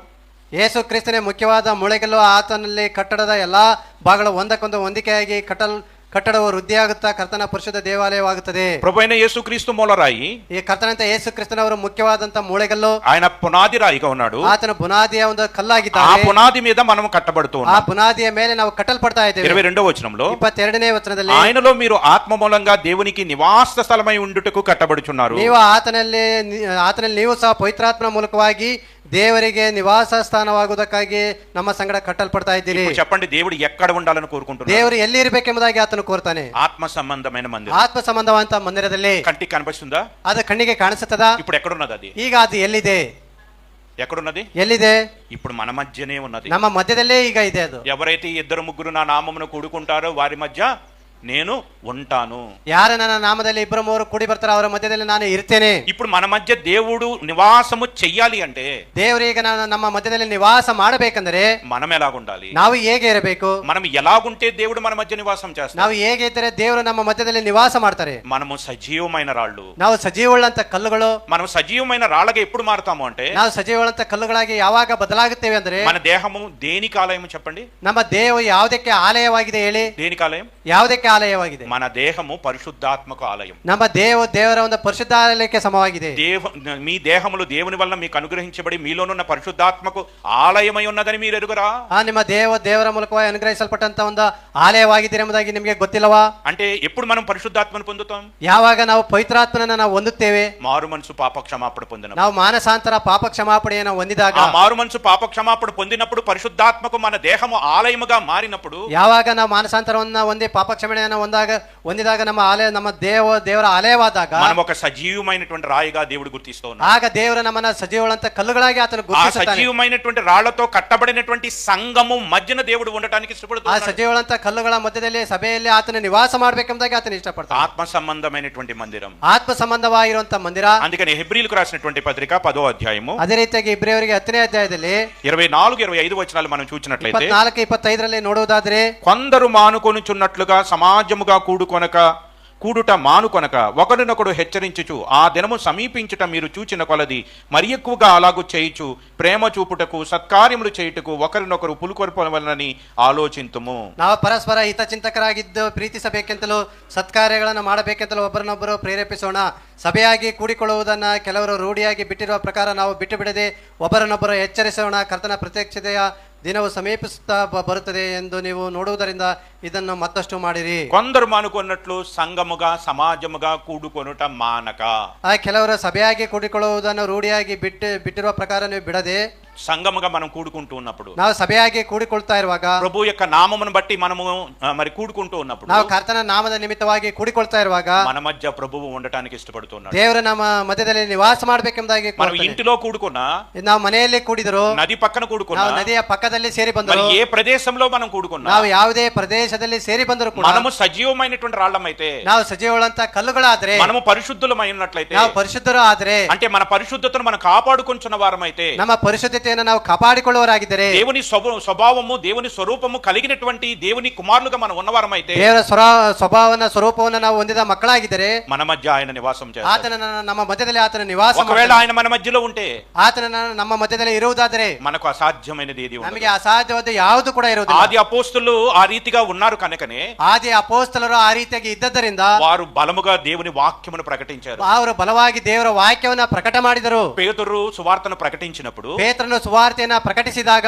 పేతురు యోహాన్ని పట్టుకుని బెదిరించి, ಆ ಪೇತ್ರ ಯೋಹನನ್ನ ಹಿಡಿದು ಬೆದರಿಸಿರುವಾಗ, ఈసారి గాని మీరు ప్రభు అయిన యేసుక్రీస్తు యొక్క సువార్తను ప్రకటించినట్లయితే మిమ్మల్ని చంపివేస్తామని చెప్పి వాళ్ళని బెదిరించినప్పటికీ, ಈ ದಿನ ನೀವು ಕರ್ತನ ಸುವಾರ್ತೆಯನ್ನ ಪ್ರಕಟಿಸಿದ ಇಲ್ಲ ಅಂದ್ರೆ ಬೆದರಿಸ್ತಾ ಇರುವಾಗ, వారు ఏమాత్రము బెదరక, ಅವರು ಯಾವುದೇ ರೀತಿಯಾಗಿ ಎದರದೆ, వారు దేవుని సన్నిధిలో అందరూ కలిసి ప్రార్థించినప్పుడు, ಅವರೆಲ್ಲರೂ ಸೇರಿ ದೇವರ ಸನ್ನಿಧಾನದಲ್ಲಿ ಪ್ರಾರ್ಥನೆ ಮಾಡಿ, ఏమి జరిగిందో తెలుసండి? ಏನು ಅಲ್ಲಿ ನಡೀತಾ ಗೊತ್ತಾ? అపోస్తుల కార్యంలో తర్వాత చదవండి. ಅಪೊಸ್ತಲರ ಕೃತ್ಯಗಳ ನಂತರ ನೀವು ಓದಿ, వారు ఉన్నటువంటి భూమి కంపించెను అని ಅವರು రాయబడింది. ಇರುವಂತ ಒಂದು ಭೂಮಿಯಲ್ಲಿ ಕಂಪಿಸಿತು ಎಂಬುದಾಗಿ ನೋಡ್ತೇವೆ. అంటే దేవుడు ఆ ప్రార్థన విన్నాడు అంటానికి అదొక సమాధానం. ಅಂದ್ರೆ ಅಲ್ಲಿ ದೇವರವರ ಪ್ರಾರ್ಥನೆಯನ್ನ ಕೇಳಿದನು ಎನ್ನುವುದಕ್ಕೆ ಒಂದು ರೀತಿಯ ಸಮಾಧಾನ. పేతురుని చెరసాల్లో వేశారు, ಪೇತ್ರನನ್ನ ಸೆರೆಮನೆಯಲ್ಲಿ ಹಾಕಿದರು. సంఘం ఏం చేస్తుంది? ಸಭೆ ಏನ್ ಮಾಡ್ತಾ ಇತ್ತು? ఏం చేస్తుందండి? ಸಭೆ ಏನ್ ಮಾಡ್ತಾ ಇತ್ತು? ఏం జరిగింది చెప్పండి? ಏನಾಯ್ತು ಹೇಳಿ? సంఘం అత్యాసక్తితో ప్రార్థిస్తుంటే, ಸಭೆ ಅಲ್ಲಿ ಅತ್ಯಾಸಕ್ತಿಯಿಂದ ಪ್ರಾರ್ಥನೆ ಮಾಡ್ತಾ ಇದ್ದಾರೆ. ఆ ఆత్మ సంబంధమైన దేవుని ఆలయములో ప్రభు ఉన్నాడు కనుక, ಆ ಆತ್ಮ ಸಂಬಂಧವಂತ ಆಲಯದಲ್ಲಿ ದೇವರು ಇರುವ ನಿಮಿತ್ತ చెరసాల యొక్క గేట్లు తెరవబడ్డాయి. ಆ ಸೆರೆಮನೆಯ ಬಾಗಿಲುಗಳು ಅಲ್ಲಿ ತೆರೆಯಲ್ಪಟ್ಟವು ಎಂಬುದಾಗಿ ఆ రోజే కాదండి, ಆ ದಿನವೇ ಅಲ್ಲ, ఈ దినానికి కూడా సంఘానికి అటువంటి శక్తి ఉన్నది. ಈ ದಿನ ಕೂಡ ಸಭೆಗೆ ಅಂತ ಒಂದು ಶಕ್ತಿಯನ್ನು ದೇವರು ಕೊಟ್ಟಿದ್ದಾರೆ. అటువంటి ఆసక్తి మనలో ఉంటే, ಅಂತ ಒಂದು ಆಸಕ್ತಿ ನಮ್ಮಲ್ಲಿ ಇರುವುದಾದರೆ, అటువంటి పరిశుద్ధత మనలో ఉంటే, ಅಂತ ಒಂದು ಪರಿಶುದ್ಧತೆ ನಮ್ಮಲ್ಲಿ ಇರುವುದಾದರೆ, అటువంటి సజీవమైనటువంటి రాళ్లగా మనం కట్టబడుతూ ఉంటే, ಅಂತ ಸಜೀವಗಳಂತ ಕಲ್ಲುಗಳಾಗಿ ನಾವು ಕಟ್ಟಲ್ಪಡ್ತಾ ಇರುವುದಾದರೆ, సంఘముగా కూడి ప్రార్థిస్తే, ನಾವು ಸಭೆಯಾಗಿ ಆ ರೀತಿಯಾಗಿ ಕೂಡಿ ಪ್ರಾರ್ಥನೆ ಮಾಡಿದರೆ అసాధ్యమైనది లేనే లేదు. ಅಸಾಧ್ಯವಾದ ಯಾವುದು ಇಲ್ಲವೇ ಇಲ್ಲ. ఈ విషయాన్ని మనకు గుర్తు చేయడానికి ಈ ವಿಷಯವನ್ನು ನಮಗೆ ಗುರುತು ಮಾಡುವುದಕ್ಕಾಗಿ నినేవు పట్టణస్థులను కూడా దేవుడు జ్ఞాపకం చేస్తున్నాడు. ನಿನಿವೆ ಪಟ್ಟಣಸ್ಥರನ್ನು ಕೂಡ ದೇವರು ಜ್ಞಾಪಕ ಮಾಡಿಕೊಂಡರು. ఎంతమంది జనాంగం ఉన్నారండి అక్కడ? ಅಲ್ಲಿ ಎಷ್ಟು ಜನ ಗಣಸ್ಥರು ಇದ್ದರು? 1,20,000 మంది. 1,20,000. 1,20,000 మంది వారి మీదకి దేవుడు ఉగ్రత వస్తుందనగానే, ಆ 1,20,000 ಜನರ ಮೇಲೆ ದೇವರ ಉಗ್ರತೆ ಬರ್ತಾ ಇದೆ ಎಂಬುದಾಗಿ ಅಂದಾಗ వారందరూ ఏం చేశారండి? ಆಗ ಅವರೆಲ್ಲರೂ ಏನು ಮಾಡಿದರು? అందరి ఇంటిలో ఒకటే ప్రార్థన, ಅವರ ಎಲ್ಲರ ಮನೆಗಳಲ್ಲಿ ಒಂದೇ ಪ್ರಾರ್ಥನೆ ఏ ಆಗಿತ್ತು. వీధిలో చూసినా ఉపవాస ప్రార్థనే. ಆ ಯಾವ ಬೀದಿಯಲ್ಲಿ ನೋಡಿದರೂ ಕೂಡ ಉಪವಾಸ ಪ್ರಾರ್ಥನೆ. వారు తింటం మర్చిపోయారు, ಅವರು ತಿನ್ನುವುದನ್ನ ಮರೆತು ಹೋದರು, త్రాగడం మర్చిపోయారు, త్రాగడం ಕುಡಿಯುವುದನ್ನ ಮರೆತು ಹೋದರು. వారికి ఉన్నటువంటిది ఒక్కటే కోరిక, ಅವರಿಗೆ ಇರುವಂತದ್ದು ಒಂದೇ ಕೋರಿಕೆ, ప్రభువా మమ్మల్ని క్షమించు, ಕರ್ತನೇ ನಮ್ಮನ್ನ ಕ್ಷಮಿಸು, మా మీద రాబోతున్న ఉగ్రతను తప్పించు. ನಮ್ಮ ಮೇಲೆ ಬರುವಂತಹ ಉಗ್ರತೆಯನ್ನು ತಪ್ಪಿಸು. ఆ రీతిగా వాళ్ళందరూ ఏక మనసులై ప్రార్థించి ಆ ರೀತಿಯಾಗಿ ಅವರು ಏಕ ಮನಸ್ಸಿನಿಂದ ಅವರೆಲ್ಲರೂ ಪ್ರಾರ್ಥಿಸಿ అన్యులైనప్పటికీ దేవుని సింహాసనాన్ని వాళ్ళకి అదిపేశారు. ಆ ಅನ್ಯರಾಗಿದ್ರು ಕೂಡ ಅವರಿಗೆ ದೇವರ ಸಿಂಹಾಸನವನ್ನ ಕೊಟ್ಟರು. దేవుని సింహాసనాన్ని వాళ్ళకి అదిపారు, ಅವರು కదిలించారు. ಕದಲಿಸಿದರು. మరి ఈ రోజు ಈ ದಿನ దేవుడు ఎక్కడ నివాసం చేయాలనుకుంటున్నాడు అంటే, ಆ ದೇವರು ಈಗ ಎಲ್ಲಿ ನಿವಾಸ ಮಾಡ್ತಾ ಇದ್ದಾರೆ ಎಂಬುದಾಗಿ ఆయన ಹೇಳುವುದಾದ್ರೆ మన మధ్య నివాసం ಆತನ ನಮ್ಮ చేయాలనుకుంటున్నాడు. ಮಧ್ಯದಲ್ಲಿ ನಿವಾಸ ಮಾಡಬೇಕೆಂಬುದಾಗಿ ఇది దేవుని యొక్క కోరిక. ಇದು ದೇವರ ಒಂದು ಕೋರಿಕೆಯಾಗಿದೆ. మనము దేవుని స్వరూపంలోకి మారాలనేది దేవుని కోరిక. ನಾವು ದೇವರ ಸ್ವರೂಪದೊಳಗೆ ಬರಬೇಕೆಂಬುದಾಗಿ ದೇವರ దేవుని ಕೋರಿಕೆ. స్వరూపము అనగా దేవుని స్వభావంలోకి మారినటువంటి మన మధ్య ఆయన నివాసం చేయాలనేది దేవుని యొక్క అనాది కోరికగా ఉన్నది. ದೇವರ ಸ್ವರೂಪದೊಳಗೆ ಬದಲಾದಂತವರ ನಮ್ಮ ಮಧ್ಯದಲ್ಲಿ ಆತನ ನಿವಾಸ ಮಾಡಬೇಕೆಂಬುದಾಗಿ ಆತನ ಅನಾದಿಯ ಒಂದು ಕೋರಿಕೆಯಾಗಿದೆ. కాబట్టి మనము కూడుకున్నటువంటి ఈ సంఘములో దేవుడు మన మధ్య నివాసం చేయాలి అంటే, ಈ ಕೂಡಿಕೊಂಡಿರುವಂತಹ ಈ ಸಭೆಯ ಮಧ್ಯದಲ್ಲಿ ದೇವರು ನಿವಾಸ ಮಾಡಬೇಕೆಂದರೆ మనము పరిశుద్ధమైనటువంటి మరి పరిశుద్ధులైనటువంటి వారుగా మనం ఉండాలి. ನಾವು ಪರಿಶುದ್ಧರಾದಂತವರಾಗಿ ಇರಬೇಕು. సజీవమైనటువంటి రాళ్లుగా మనం ఉండాలి. ಸಜೀವಗಳಂತ ಕಲ್ಲುಗಳಾಗಿ ನಾವು ಇರಬೇಕು. ఒకవేళ మన ఇంటిలో దేవుడు నివాసం చేయాలనుకుంటే, ಒಂದು ವೇಳೆ ನಮ್ಮ ಮನೆಯಲ್ಲಿ ದೇವರು ನಿವಾಸ ಮಾಡಬೇಕೆಂದ್ರೆ మనమే దేవుడు నివసించడానికి కావాల్సినటువంటి అనుకూలమైన స్థలముగా మనం మార్చబడాలి. ನಾವೇ ದೇವರು ನಿವಾಸ ಮಾಡ್ಲಿಕ್ಕೆ ಅನುಕೂಲವಂತ ಸ್ಥಳವನ್ನ ಅಲ್ಲಿ ನಾವು ನಿರ್ಮಾಣ ಮಾಡಬೇಕು. ఆ రీతిగా దేవుడు మనతో నివసిస్తే, ಆ ರೀತಿಯಾಗಿ ದೇವರು ನಮ್ಮಲ್ಲಿ ನಿವಾಸ ಮಾಡುವುದಾದರೆ ఏం చేస్తారంటండి, మన యొక్క కన్నీటి ప్రతి బాష్ప బిందువును కూడా ఆయన తుడిచివేయును. ಆ ಪ್ರತಿಯೊಂದು ಕಣ್ಣೀರಿನ ಹನಿಗಳನ್ನು ಆತನು ತೊಳೆದು ಹಾಕುತ್ತಾನೆ. ఆయన మనం పిలవగా ఆయన మనకు సమీపంగా ఉంటాడు. ನಾವು ಆತನನ್ನ ಕರೆದಾಗ ಆತನ ನಮಗೆ ಸಮೀಪಸ್ಥವಾಗಿರ್ತಾನೆ. ఆ రోజు ఇశ్రాయేలీయులు దేవునికి అసహ్యమైన కార్యాలు చేసి దేవుడు ఆ మందిరమును విడిచిపోనట్లుగా చేసినట్లుగా, ಆ ದಿನ ಇಸ್ರಾಯೇಲರು ಅಸಹ್ಯದ ಕಾರ್ಯಗಳನ್ನ ಮಾಡಿ ದೇವರ ಮಂದಿರವನ್ನ ದೇವರು ಬಿಟ್ಟು ಹೋಗೋ ರೀತಿಯಲ್ಲಿ ಮಾಡಿ ఈ రోజు అనేక సంఘములు ఆ రీతిగానే ఉండిపోతాయి. ಈ ದಿನಗಳಲ್ಲಿ ಅನೇಕ ಸಭೆಗಳು ಅದೇ ರೀತಿಯಾಗಿ ಆಗ್ತಾ ಇದಾವೆ. ప్రభువైన యేసుక్రీస్తు ఈ లోకంలో శరీరధారిగా వచ్చినప్పుడు, ಕರ್ತನಾದ ಯೇಸು ಕ್ರಿಸ್ತನವರು ಈ ಲೋಕಕ್ಕೆ ಆತನು ಶರೀರಧಾರಿಯಾಗಿ ಬಂದಾಗ ఆ దేవాలయంను చూచి ఆయన బాధపడ్డాడు. ಆ ದೇವಾಲಯವನ್ನ ನೋಡಿ ಆತನು ಬಾಧೆ ಪಟ್ಟನು. ఆ దేవాలయంలో వాళ్ళు ఏం చేస్తున్నారంటే, ಆ ದೇವಾಲಯದಲ್ಲಿ ಅವರು ಏನ್ ಮಾಡ್ತಾ ಇದ್ರು, తండ్రి ఇంటిని ఎలా మార్చేశారు, ಆ ತಂದೆಯ ಮನೆಯನ್ನು ಅವರು ಯಾವ ರೀತಿಯಾಗಿ ಬದಲಾಯಿಸಿದರು, వ్యాపారపు ఇల్లుగా మార్చేశారు. ವ್ಯಾಪಾರದ ಮನೆಯನ್ನಾಗಿ ಮಾಡಿದರು. ఈ రోజు కూడా దేవుని సంఘమును వ్యాపారంగా ಈ మార్చేశారు. ದಿನಗಳಲ್ಲಿ ಕೂಡ ದೇವರ ಮಂದಿರವನ್ನು ವ್ಯಾಪಾರದ ಸಭೆಗಳ ಮನೆಗಳಾಗಿ ಮಾಡ್ತಾರೆ. వారికి కూడా దేవుడు శిక్షను తప్పించుకోలేరు. ದೇವರ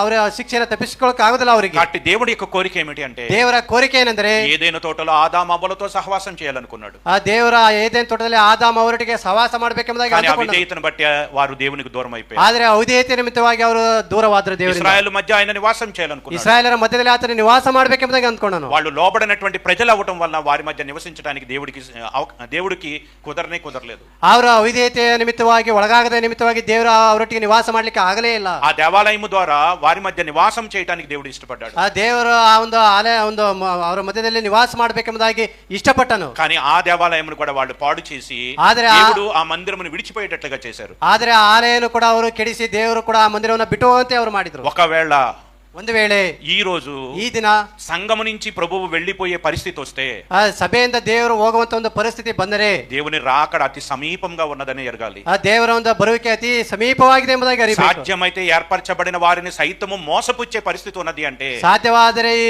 ಮಾನಸಂತ ಹೊಂದಿದವರು ಕೂಡ ಅವರು ಮೋಸ ಮಾಡುವಂತ ಒಂದು ಸ್ಥಿತಿ ಇದೆ. దేవుని రాకడ సమీపముగా ఉన్నది. ದೇವರ ಒಂದು ಬರುವಿಕೆ ಸಮೀಪವಾಗಿದೆ. కాబట్టి దేవుడు మన మధ్య నివసించడానికి ఇష్టపడుతున్నాడు అనేటువంటి విషయం ఎంత ఆశీర్వాదకరమైనటువంటి ದೇವರು ನಮ್ಮ ಮಧ್ಯದಲ್ಲಿ ನಿವಾಸ ಮಾಡ್ತೇನೆ ಎಂಬುದಾಗಿ ಹೇಳುವಂತ ಒಂದು ವಿಷಯ ಅದು ಎಷ್ಟೋ ನಮಗೆ ಸಂತೋಷಕರವಾಗಿದೆ. కాబట్టి ఇటువంటి గొప్ప ఆశీర్వాదకరమైనటువంటి విషయాన్ని దేవుడు మనకు తెలియచేసినటువంటి ఆ కారణాన్ని బట్టి మనం దేవుణ్ణి ఏం చేయాలి చెప్పండి? ಇಂಥ ಆಶೀರ್ವಾದಕಂತ ವಿಷಯವನ್ನ ದೇವರು ನಮಗೆ ತಿಳಿಸಿದ ನಿಮಿತ್ತವಾಗಿ ನಾವು ಏನು ಮಾಡಬೇಕು ಹೇಳಿ? ఏం చేయాలి? దేవుణ్ణి ಏನು ಮಾಡಬೇಕು? ದೇವರಿಗೆ ఆరాధించాలి. ದೇವರನ್ನ ನಾವು ಆರಾಧಿಸಬೇಕು. దేవుడు నాకు సమీపంగా ఉన్నాడని ఎరగాలి. ನಾವು ದೇವರು ನಮಗೆ ಸಮೀಪವಾಗಿದ್ದಾನೆ ಎಂಬುದಾಗಿ ತಿಳಿಯಬೇಕು. దేవుడు నాతో ఉన్నాడని ఎరగాలి. ದೇವರು ನನ್ನೊಟ್ಟಿಗೆ ಇದ್ದಾನೆ ಎಂಬುದನ್ನು ಅರಿಬೇಕು. మనం పరిశుద్ధంగా ఉండటానికి ప్రయత్నం చేయాలి. ನಾವು ಪರಿಶುದ್ಧವಾಗಿ ಇರಲಿಕ್ಕೆ ನಾವು ಅರಿಬೇಕು. దేవుడు ఇచ్చినటువంటి పరిశుద్ధతను కాపాడుకోవాలి. ದೇವರು ಕೊಟ್ಟಿರುವಂತಹ ಪರಿಶುದ್ಧತೆಯನ್ನು ಕಾಪಾಡಿಕೊಳ್ಳಬೇಕು. ఆ రీతిగా మనం పరీక్షించుకొని ಆ ರೀತಿಯಾಗಿ ನಮ್ಮನ್ನು ನಾವು ಪರೀಕ್ಷೆ ಮಾಡಿಕೊಂಡವರು దేవుడు మన మధ్య నివసించినట్లుగా ದೇವರ ನಮ್ಮ ಮಧ್ಯದಲ್ಲಿ ನಿವಾಸ ಮಾಡುವಂತೆ ఆత్మ సంబంధమైన మందిరముగా మనం కట్టబడదాం. ಆತ್ಮ ಸಂಬಂಧವಾಗಿರುವಂತಹ ಮಂದಿರವಾಗಿ ನಾವು ಕಟ್ಟಲ್ಪಡೋಣ. అట్టి భాగ్యాన్ని దేవుడు మనందరికీ దయచేయును ಅಂತ ಭಾಗ್ಯವನ್ನು ದೇವರು ನಮ್ಮೆಲ್ಲರಿಗೂ ಕೂಡ ದಯಪಾಲಿಸಲಿ. ಆಮೆನ್. ಆಮೆನ್.